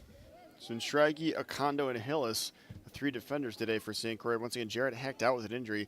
Kondo has stepped in and played very well so far as Prater drives to the top of the box, lays it off for Bechtel. Bechtel trying to work himself into a shooting position, can't quite. He finds Teesfeld outside. Teesfeld drives on the right-hand side. His cross does go off a Thunder Bay player, and that'll be the second corner of the game for St. Croix, and that is so far only the second corner for either team. Thunder Bay, oddly enough, does not have a corner kick yet. Kind of a strange thing to happen. You're leading the league in the 52nd minute of a game. Thunder Bay so far with no corners as Jacob Dinzio comes across to swing in this left-footed corner. Teesfeld right in the goalie. Donovan charging that back post. Thunder Bay heading to clear. Prater trying to work a half volley. Couldn't quite get it past the Thunder Bay defense. He'll just line drive it back to his goalkeeper, Meyer. And now Meyer will reset play as he finds Colton Prater yet again. Now Kondo, his assist led to the first goal of the game for Nathan Donovan. Now Hill is controlling.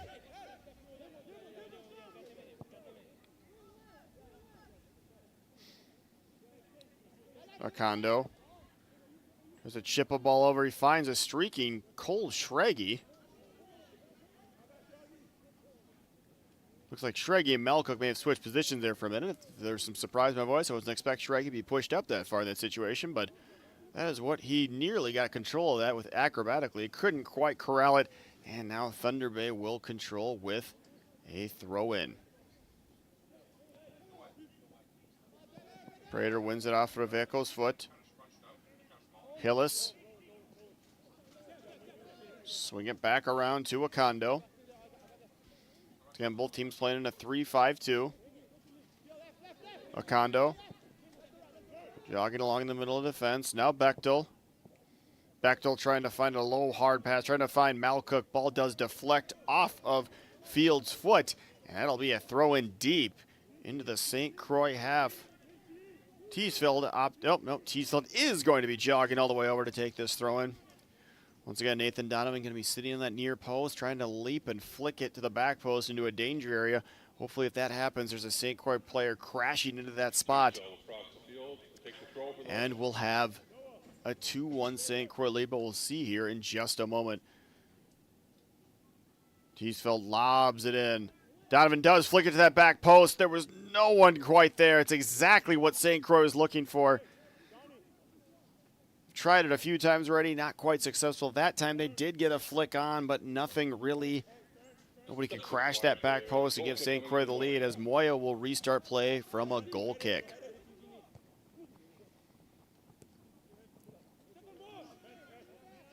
Sane. Fended by Teesfeld.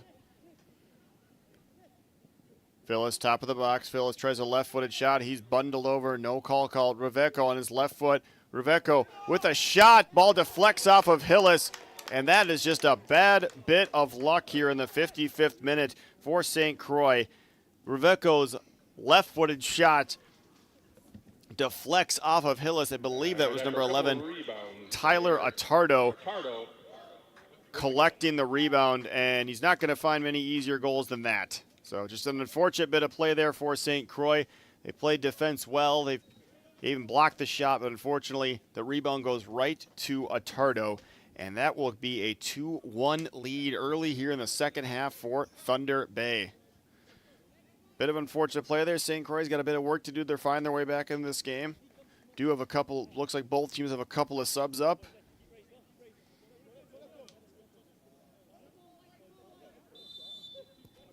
Bechtel restarts play for St. Croix. Stu saying out wide to Teesfeld. Now Hillis finding Prater.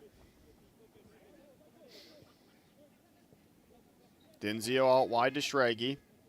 Schrage weaving his way through a couple of defenders.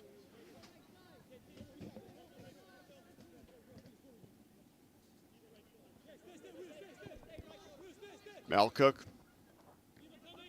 On the right-hand side, Malcook's pass intercepted easily by Thunder Bay. Thiesfeld winning it off of Hughes' foot.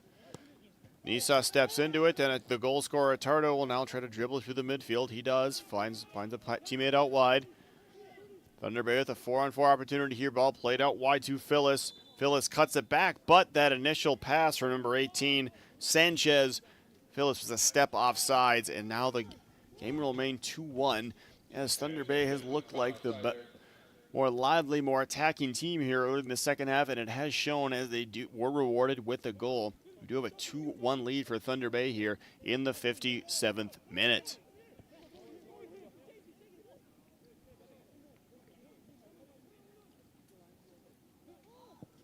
Schrage trying to play a big ball, trying to find the head of Nathan Donovan. Hughes, his header can only go up. Teesfeld will control.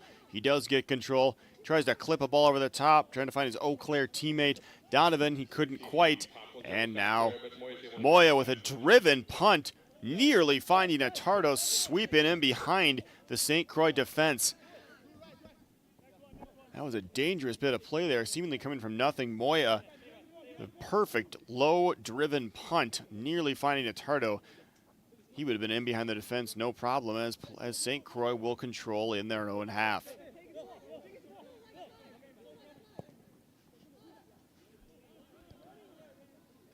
Condo's deep ball picked up easily by Sanchez. Malcook leaping, the ball deflects off his back, and we're going to have our first substitution here of the second half. Looks like number 8, Jules Pacelon, will be coming off the field. He'll be replaced by, find out here in just a second once he gets turned around. Looks like number 13, Kareem Bakr Bey. Kareem Bakr or Bashir Bey. If your family's listening, I mispronounced that. I do apologize. I am trying my best. It'll be a St. Croix throw-in.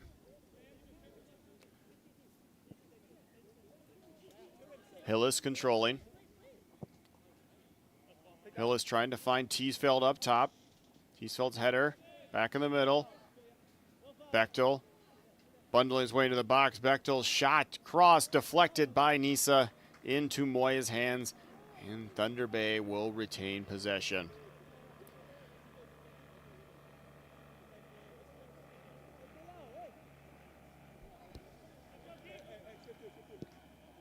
Moya with a spinning punt. Kondo leaping, mistiming his jump just a bit, flicking it back. Luckily, Aiden Hillis is there. His pass back to Meyer was a bit too close for comfort as Tardo was charging in. Tardo nearly beat Meyer to that. That would have been disheartening batch of play. Normally reliable Aiden Hillis, just not the best pass back to your goalie that you want. So luckily, Meyer is able to come out and charge and clear it, and the game remains 2-1. We are approaching the 60th minute. It look like St. Croix has a couple of substitutions waiting. They will now be entering the game. Looks like number 9, Asher Ozuzu, will be entering the game. In for the Legends. Number 10, Noah Malcook, will be exiting the game. It looks like number 7, Perry Blay, will be entering the game as well for St. Croix. Looks like Teesfeld and Malcook are the ones leaving the game. Outside wings, and those 5 midfielders are apparently the change that Coach Tyler Oliver has made here in the 60th minute. He's trying to inject a little bit of offense. St. Croix needs to find their way back in the game, currently trailing 2-1.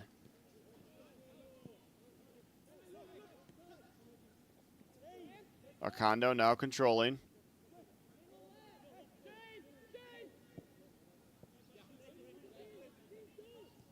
Hillis.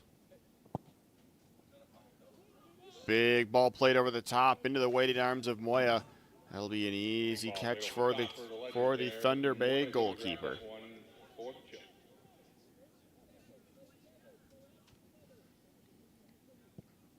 Moya with another punt up, trying to find Phyllis.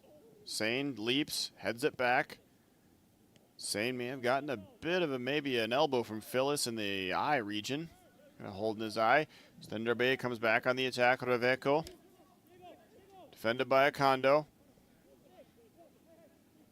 Greco spinning away from two defenders, plays a 1-2. Ball gets out wide. Sane defending. Sane wins the ball off of Sanchez's foot and just kicks it off Sanchez, and that will be a goal kick for St. Croix. Hillis now controlling.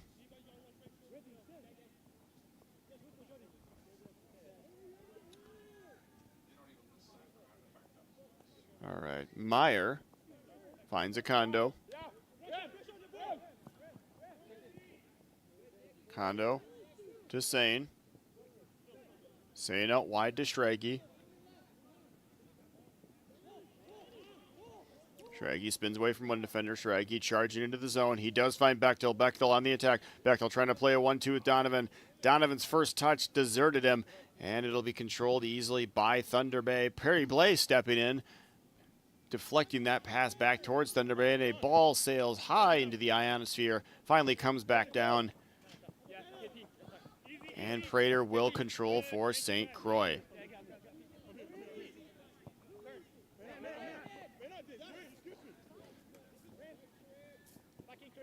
Hillis now controlling. Acondo.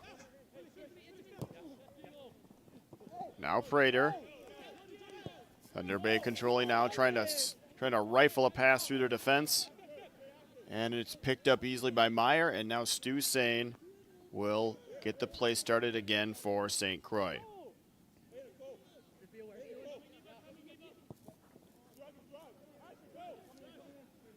Schrage on the left-hand side. Schrage left-footed ball trying to find Donovan, but Moya will come out and collect easily.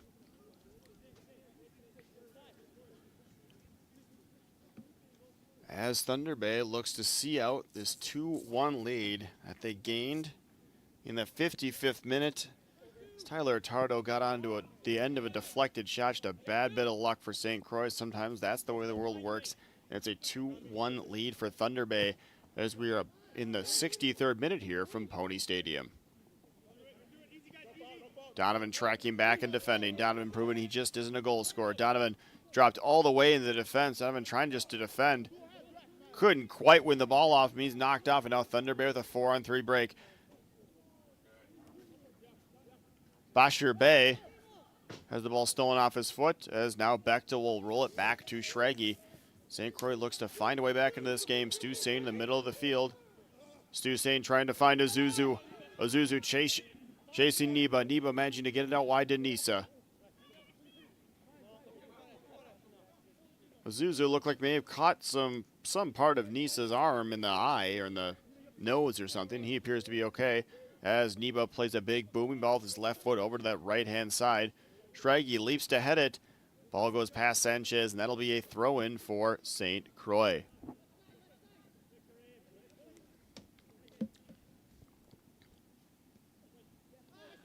Prater now in the middle. Prater headed it over to Dinzio. Dinzio's trying to find his left-footed shot, a bit too much on it. He was looking for Nathan Donovan, but it was a bit too far. Now Moya will eat up some more of the clock. The old trick goalkeepers use. Wait till someone gets close and then pick it up. Burn as much time as humanly possible. Once you have a lead, you do stuff like that all the time. As his spinning punt will sail to the left-hand side to William Hughes, defended by Perry Blay. The ball will go out for a St. Croix throw-in.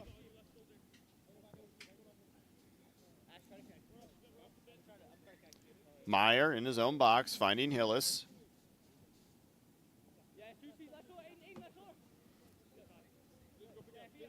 Hillis drifting to the center of the defense, finding Dinzio. Rolls it out wide for Sane. Sane trying to find Dinzio again. Ball spins off of Thunder Bay. Seems like everyone kind of just, controller got disconnected for a second. Everyone just kind of stopped. No foul called, nothing called, and now St. Croix will control as Bechtel on the left-hand side spins a pass all the way across the field. Sane 40 yards out, trying to find a way past. He spins away from one defender. He'll kick it out wide to Perry Blay. Perry Blay defended. Perry Blay beats his man to the right, beats used on the right-hand side. Perry Blay drives the end line. His cross across. His cross going to through the face of goal, defended easily by Felix Nisa. And now St. Croix will try to find a way back into this game. St. Croix's had the better run of play here the last few minutes. They have been sitting a lot in Thunder Bay's end. They haven't really got any dynamite chances as Acondo drives, finds Stu Sane out on the right-hand side. Stu Sane's left-footed. Big ball trying to find the head of Asher Ozuzu. He couldn't quite get on the end of it. And that'll be a goal kick for Thunder Bay. No currently no subs warming up. Once again, if you're just joining us, 2-1 Thunder Bay over St. Croix. We are in the 67th minute. Play restarts. Neba, left foot finding Hughes. Hughes couldn't quite corral that as now Stu Sane flicks it down the line. Too much for Perry Blay. Nisa looking for a bit of help. He'll just roll back to his goalie.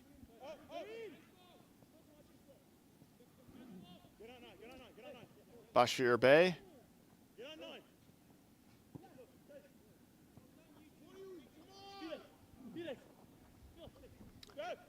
Perry Blay wins it off. Shea Bechtel in the middle of the field. Shea Bechtel finding Nathan Donovan. Nathan Donovan gets past one defender. His right-footed shot. Oh! Nathan Donovan got it to his favored right foot. You would have expected just a bullet to find nestle its way in the back of the net. Just didn't quite catch it like he would have wanted to, and the ball just trundles wide of the net. And this game remains 1-0. Donovan disappeared. He slipped right. Ball may have gotten a little bit too far ahead of him, or he slipped right as he's about to strike it. It didn't quite work the way he would have wanted it to, and this game remains 2-1. Acondo rises to head it. Fraggy charging in, clearing the ball up the line, trying to find Bechtel. Dinzio leaping into the picture. Dinzio gets past one defender. Dinzio maintains control. Do have a foul called. St. Croix may have wanted the advantage there. The ref already blown his whistle. Not sure how much advantage they really had.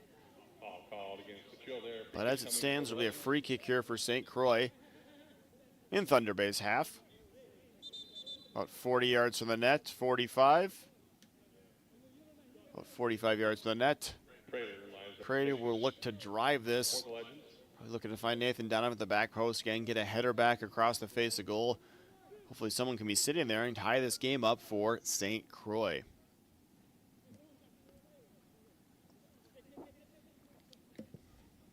Prater drives the ball in. Ball flicked on by Acondo. Ozuzu nearly getting to it before Moya, but Moya, the most alert out of the bunch, he falls on it, and the game will remain 2-1.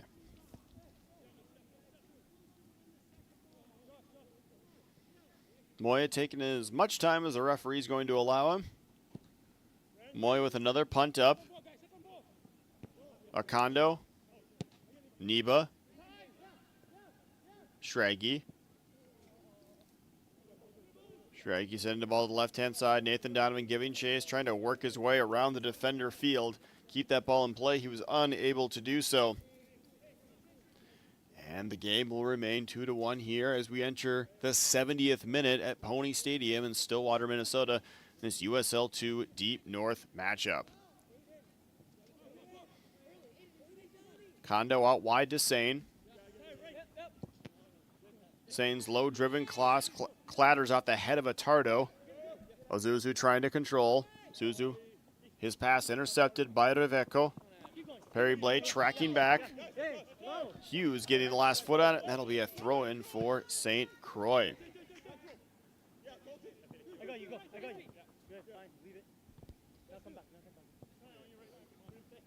Acondo in the middle.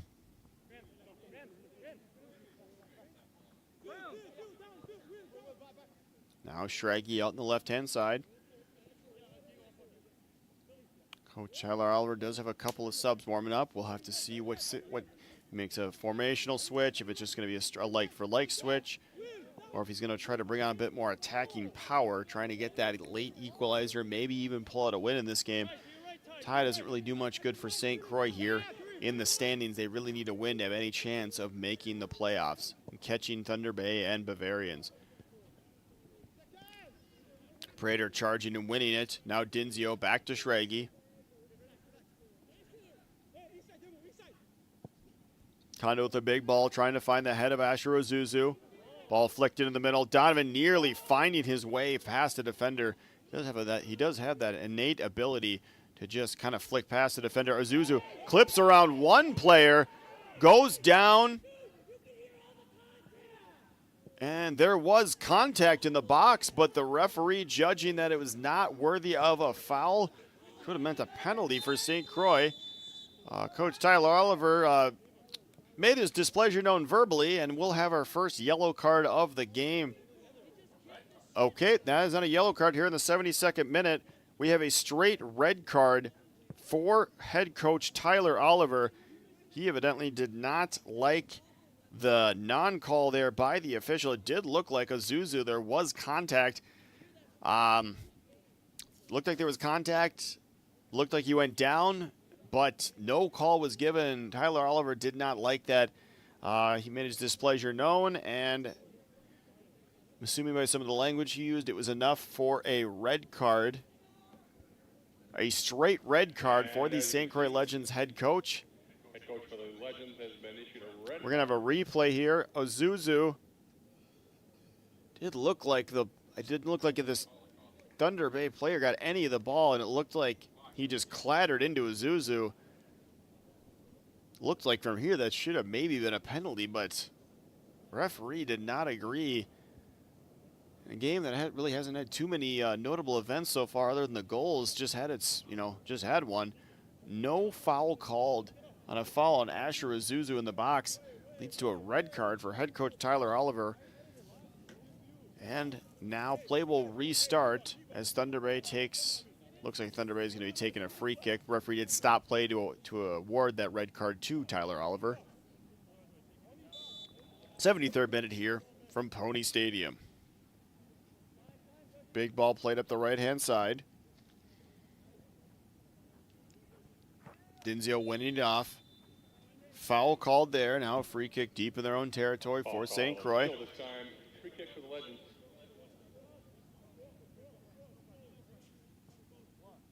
Schrage restarts play for St. Croix.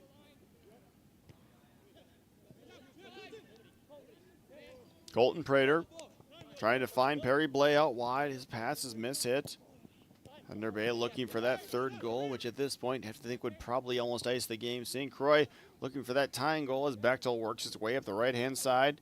Defended by Nisa. Pass in the middle to Stu Sane. Ball intercepted by Bashir Bay.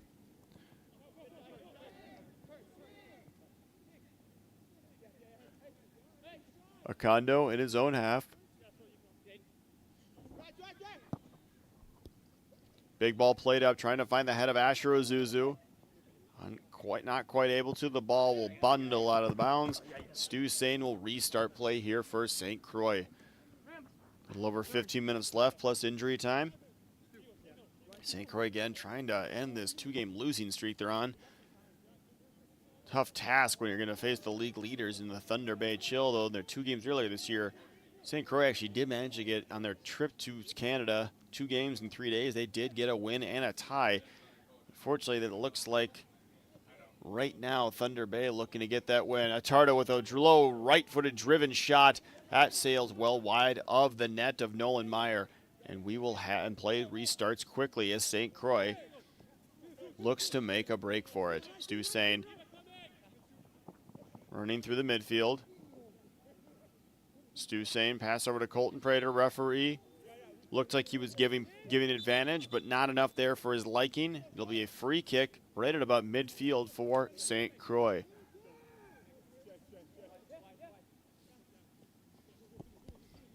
Perry Blay on the right-hand side. Passes it back to Stu Sane. Back heel finds Blay. Blay knocked over by Reveco. She'll draw the other foul. Another free kick for the Legends. Akondo with the free kick. He plays it in quickly to Blay. Blay bends the ball into that back post. Flicked on Cole.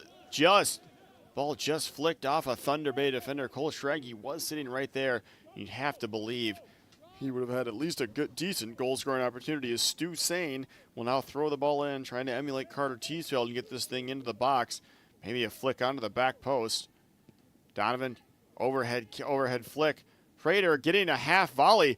Kind of an awkward bounce from Moya. Didn't seem like Prater really got that much on it. I think Moya actually, you know what? Moya was probably screened on that one. It looked like there was a clatter of bodies in front of him. And he couldn't quite get a good look at it. Didn't see it till very, very late, but he saw it just enough time to punch the ball wide. And now that'll be a throw. Now it goes out for a Thunder Bay throw-in.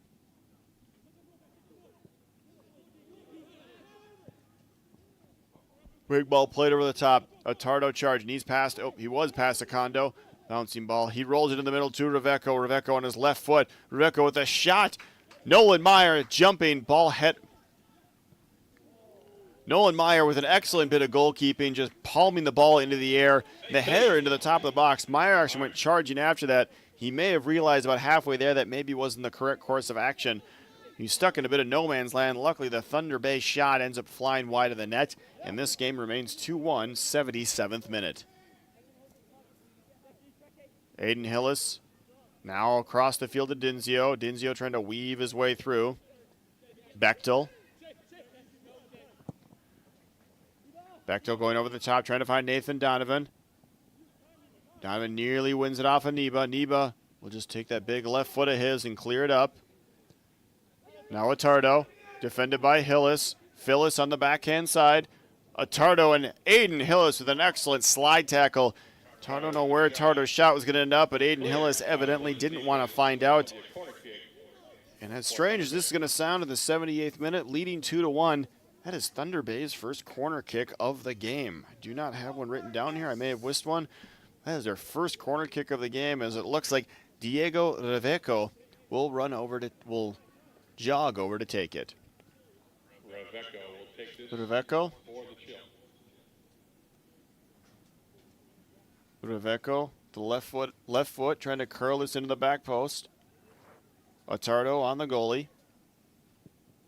Curls that ball into the back post. Phyllis sitting there. Phyllis drops it back. And a shot deflects, luckily, in the arms of Nolan Meyer. Luckily for him, it wouldn't have mattered if it went in the net anyways. There was a bit of offsides there. Just another pinball type play, almost in Thunder Bay's favor, but an offsides rendered the point moot, and this game remains 2-1.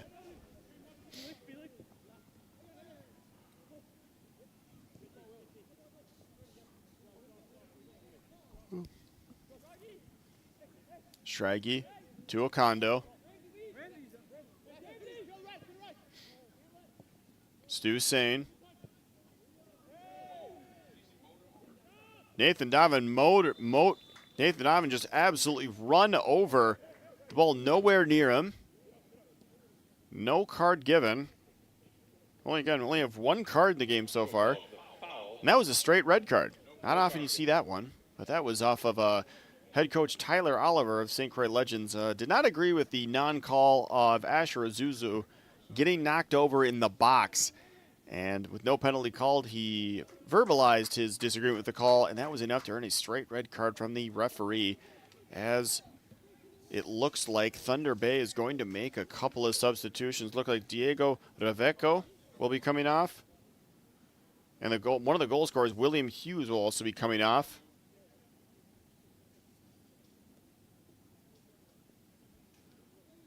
Looks like number 16, Levi Swearingen, will be entering the field. In for the chill. Ball flicked to the back post. Schrage now controlling. And it'll be another corner kick for St. Croix, their third of the game. Looks like number 22, Nicolo Lanari, will enter the game as well.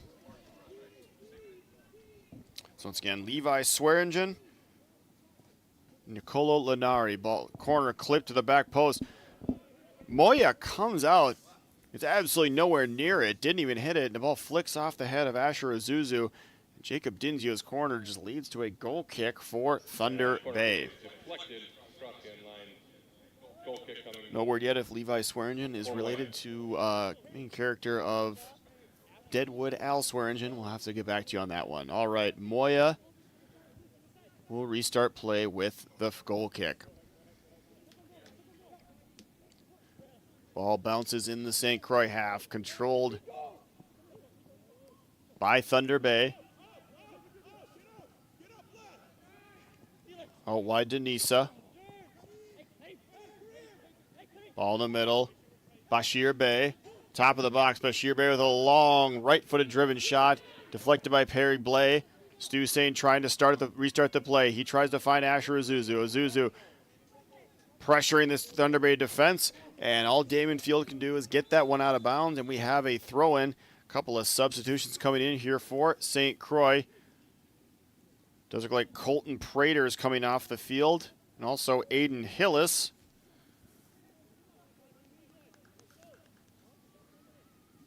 Looks like, I believe that might be one of the Leathermans coming down the field. 15, Liam Morera. Big throw in by St. Croix. Couldn't quite get to the box. And number 14, Andrew Ellis have entered the game.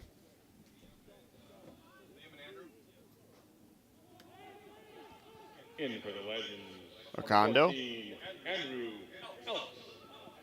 And number 15, Liam Morera. Ball finds Ozuzu. Stu Sain sends a right-footed line drive. Couldn't quite find Nathan Donovan. And it'll be a goal kick for Thunder Bay. Entering the 83rd minute here at Pony Stadium. Still that 2-1 lead for Thunder Bay.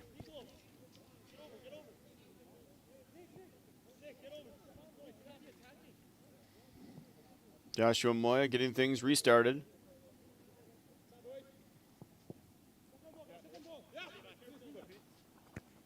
Ball flicked on by number 16, Swearingen. Now Dinzio controls. Dinzio out wide to Donovan. Donovan sends a low left-footed pass across the top of the box, intercepted by Thunder Bay, as Okondo will head the clear out wide to Ellis. Moya will let the ball get as far to the end line as he can and make Donovan come near him. He'll fall on the ball. He will take a couple seconds to get up, and he will take basically go until the referee either yells at him or perhaps just straight up gives him a card. We'll have to see which he decides. Too much time left here for St. Croix to find their way back into the game. Okondo. Ball controlled by Thunder Bay.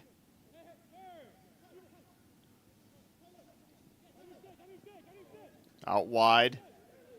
Morera defending. It'll be another corner kick for Thunder Bay, their second of the game here in the 84th minute.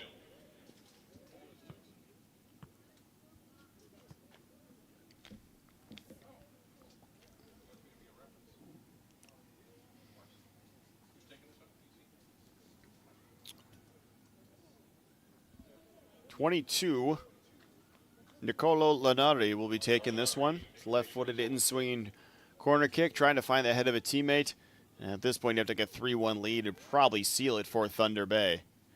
Trying to find Phyllis on that back post. He was just looking to volley that straight out of the air. Thunder Bay still controlling. Everyone being very careful not to hit, not to clip anyone's ankle in the box. As Ozuzu now controls. Ozuzu charging up the right wing, trying to find a way past. Probably his best bet there is exactly what he did. Get one of the Thunder Bay players to clip it out. And now St. Croix will control again. Ozuzu finding Dinzio in the middle. He goes out trying to find Ozuzu again. Couldn't quite, but St. Croix moving the chains down the field one step at a time. Trying to work some bit of magic here late as we're in the 85th minute. Big throw up. Okondo is pushed all the way up there. Maybe a tactical switch by St. Croix. At this point, you really need to you don't need just one goal, you probably need two to have any chance of getting to that playoff spot. Ball thrown in the middle. Ball controlled by Okondo. Donovan couldn't quite find his way in the end of it. Now Dinzio controlling. Enough arm tugging there by the Thunder Bay defender. I believe that was 22 Lanari. And we're going to have a free kick here about 29 yards out, just off center to the right of the goal. Nicholas Moya, despite being a 29-yard shot, he still does have a 4-man wall. I'll have to see if Okondo is going to try a direct shot, if he's going to look to curl this to the back post, maybe find the head of a teammate, most likely aiming for Nathan Donovan. Dinzio also on the ball. His left-footed shot would curl nicely into the net. Oh, a play.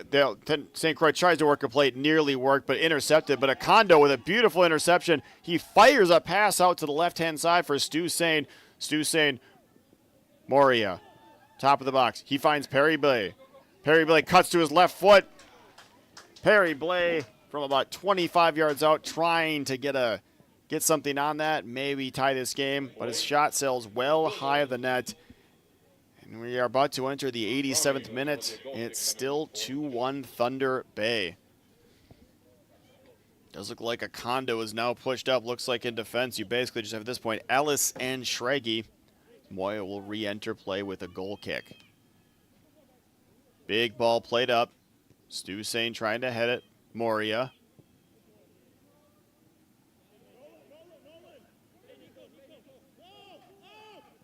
Meyer out wide to Ellis.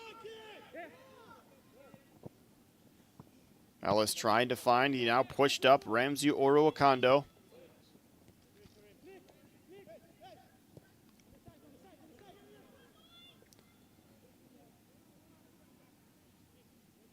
St. Croix now restarting play with the throw-in. Move the ball up another 20, about 15, 20 yards after that. To Thunder Bay, kicked it out.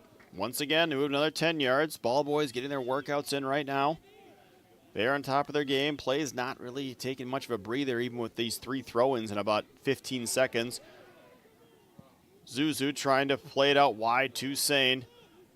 Now Schraggy will control. Schraggy and Ellis are basically the only 2 St. Croix players left back in defense. Everyone else is pushed up. Dinzio tries to find his way. He's back to goal at midfield. Does spin away from number 14, Jauk. Rolls it out wide to Sain. Sain trying to find a way down the left-hand side. He can't quite. And it'll go out for a Thunder Bay throw-in.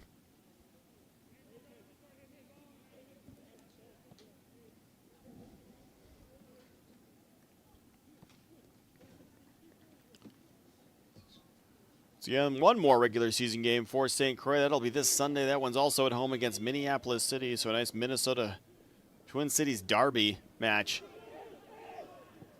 Hopefully St. Croix can end the season with a win. Hopefully they can find their way back into this game as Ellis plays a big ball up. Donovan flicks it on just a bit too much.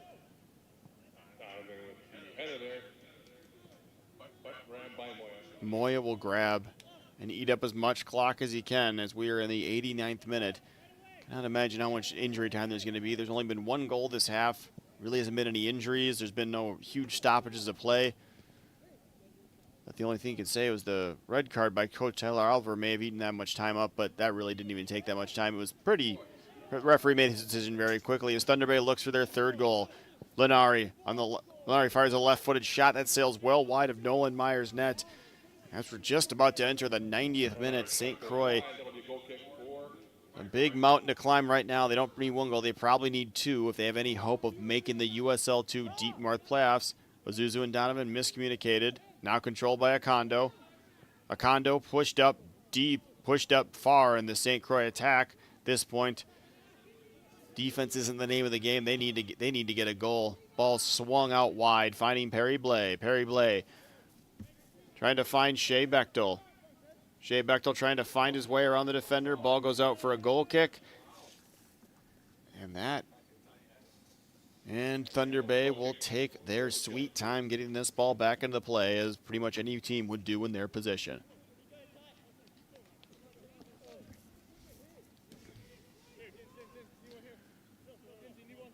Moya to restart play here from a goal kick.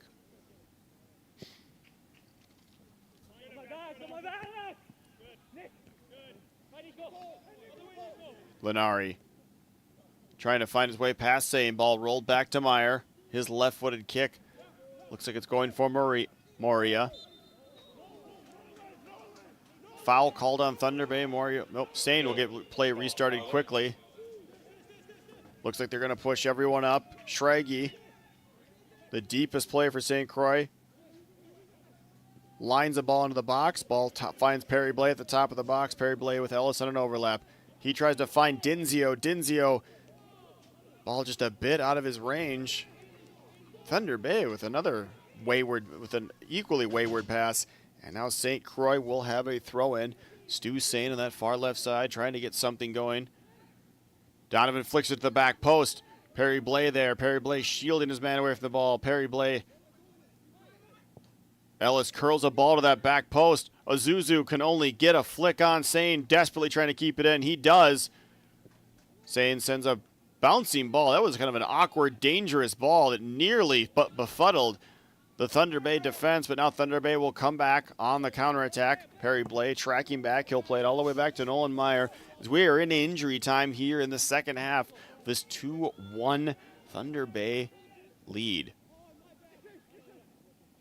Trying to find Shea Bechtel. Shea Bechtel tracking back, winning the ball off Thunder Bay. Ellis rolls it out wide to Sane. Sane to Dinzio in the middle. Dinzio trying to find Bechtel on that right-hand side. He can't. Now Perry Blay will control the header. Perry Blay trying to help St. Croix find that triangle. Play and Bechtel play a 1-2. Blay with a ball, but to the back post. It was just a bit too high. Moria.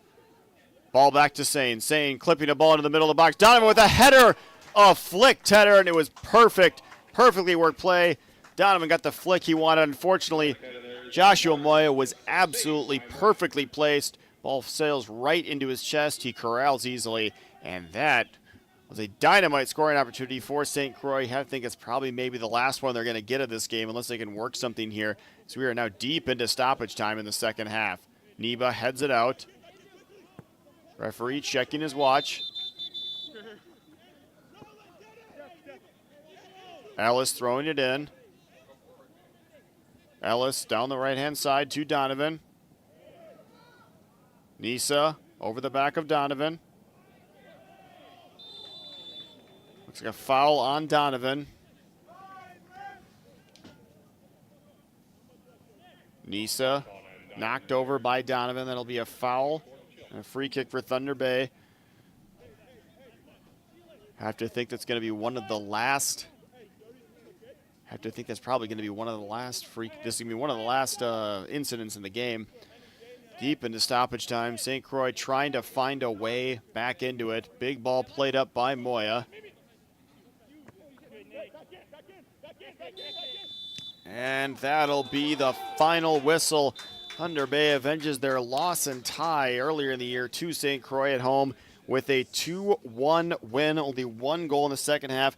Came in the 55th minute as Tyler Attardo off a fortunate deflection. Sometimes in soccer, you don't care how you get them. You just want to get them in the net, and that's exactly what happened. Fortunate deflection. Attardo slams it home, and that is the only goal in the second half. That was the difference in the game. As the final score here from Pony Stadium in Stillwater, Minnesota, in this USL2 Deep North matchup is Thunder Bay Chill 2, St. Croix Legends 1.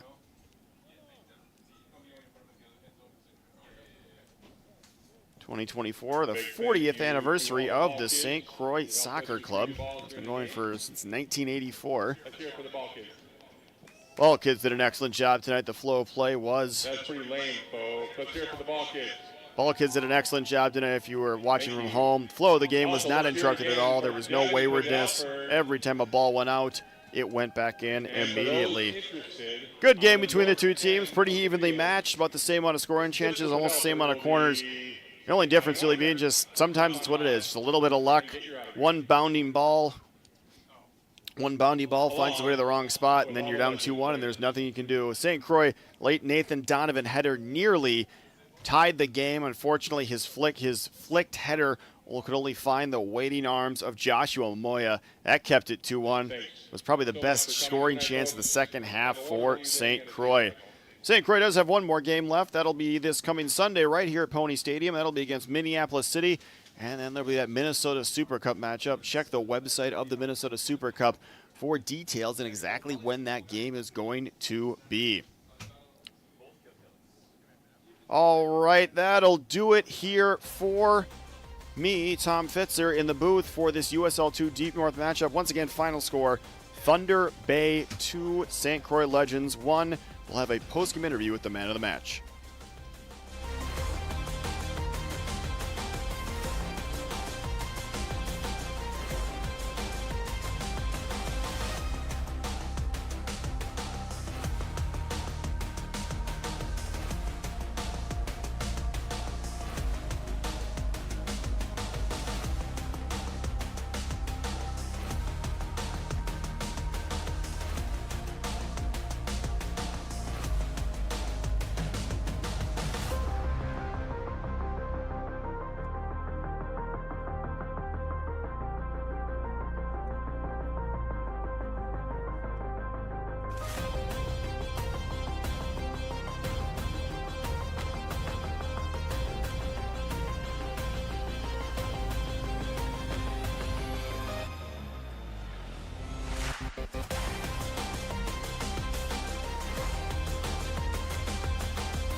Community ed serves a great purpose in our community and helps keep families connected.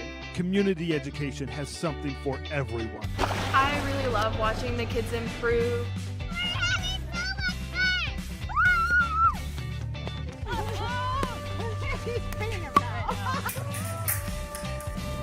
You can do it!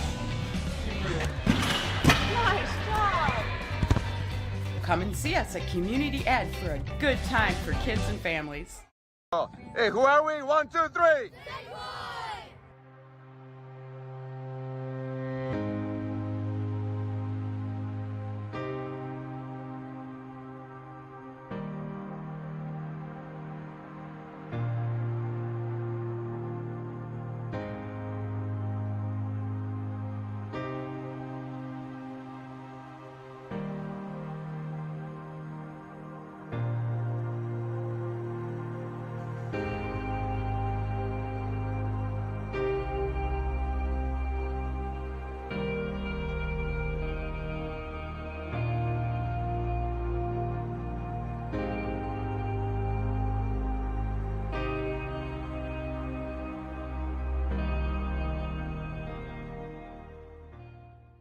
Went to nationals last year? Yes, I was. We went to North Carolina last year. It was great. How was that experience? It was good. Lots of coaches on the sidelines, which you like to see. The school I committed to actually saw me play there, and that's how I was able to commit there eventually to Drake. So it was a really good experience for that. And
Support from local community sponsorships make a lot of our programming possible, including our popular coverage of Stillwater Pony Sports.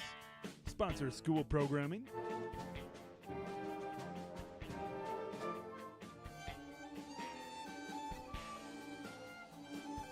as well as community events.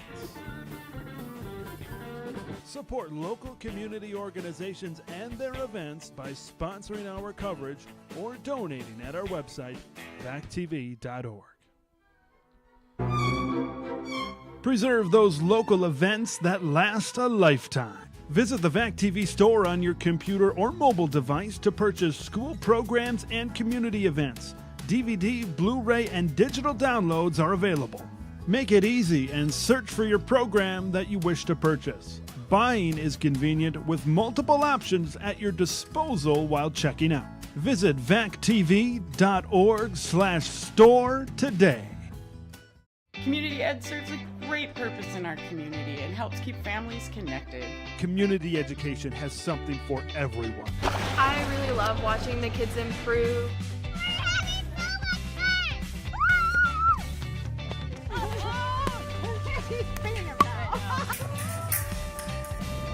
You can do it! Nice job! Come and see us at Community Ed for a good time for kids and families.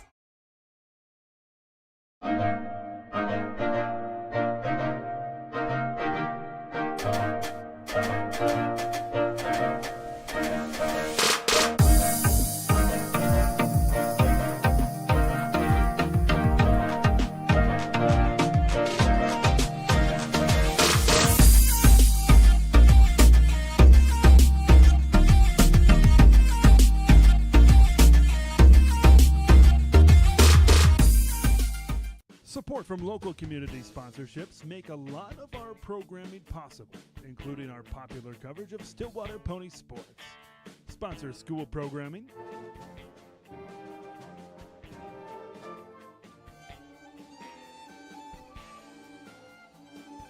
as well as community events.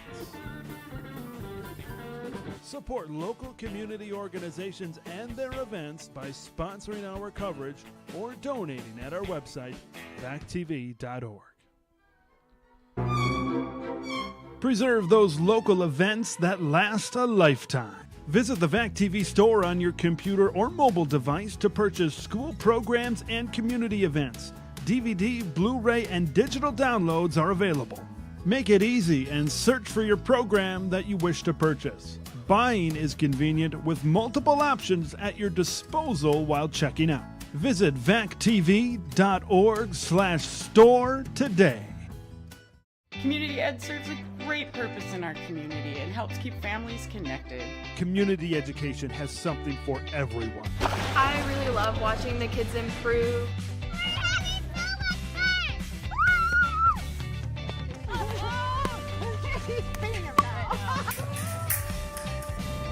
You can do it! Nice job!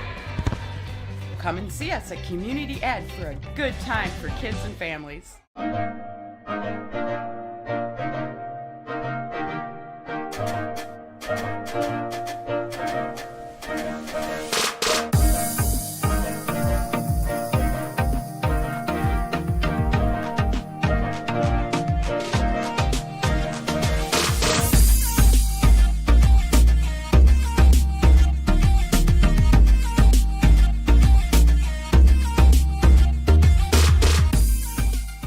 Support from local community sponsorships make a lot of our programming possible, including our popular coverage of Stillwater Pony Sports.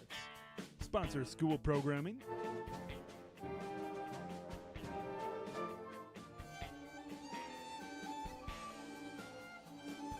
as well as community events.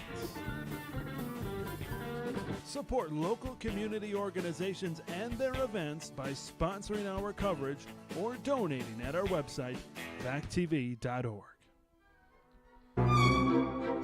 Preserve those local events that last a lifetime. Visit the VAC TV store on your computer or mobile device to purchase school programs and community events. DVD, Blu-ray, and digital downloads are available. Make it easy and search for your program that you wish to purchase. Buying is convenient with multiple options at your disposal while checking out. Visit vactv.org/store today. Community Tom Fitzer with Valley Access here with the man of the match for the St. Croix Legends, Cole Stragi. Cole, I know it's obviously not the result you wanted. What positives can you take away as a team from this match? Yeah, we had more possession, so we kept the ball pretty well, and then I would say we created more chances than them. Just couldn't really put them away. Yeah, it's and even the deciding goal was just bad luck. It just deflected off someone right to someone, and that was it. So not much you can do there. Yeah, it was kind of tough. And then we probably could have had a few too, like maybe a PK down at the other end. And then I'm not sure about that first foul with that. He had a good free kick, but could have probably prevented those two, and then it might have been a different outcome. I know it's been a bit of a rough patch. Do you still feel like you're not necessarily, I know it's a bit of a losing streak, but do you have to do anything different than the way you played today to get a win on Sunday against Minneapolis City? I'd say, yeah, we probably gotta. Well, let's see. I think we just gotta try to put away more chances, and then I'd say just a little bit cleaner in the back. Just don't let them get anything really. All right, and then so you play your college soccer at Drake. That's correct. Yep. What year are you in that? I'm gonna be a sophomore. Okay, very cool. And all right, well, and how did last season go for Drake? We didn't have the best season. We kind of had quite a few close games that we kind of didn't do too well, but I think we'll be a lot better this upcoming year. All right, very good. Well, thank you for joining me for this interview. Best of luck to you on Sunday. With Cole Stragi, the man of the match, it's been Tom Fitzer with Valley Access.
Hey, who are we? 1, 2, 3.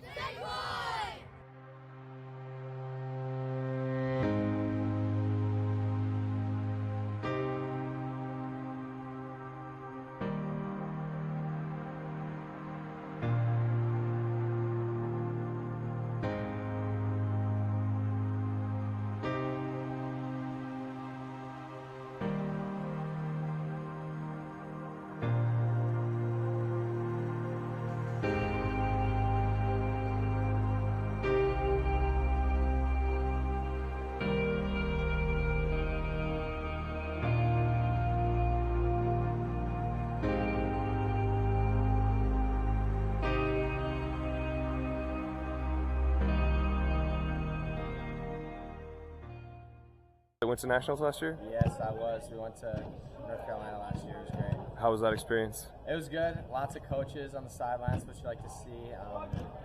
The school I committed to actually saw me play there, and that's how I was able to commit there eventually to Drake. So it was a really good experience for that.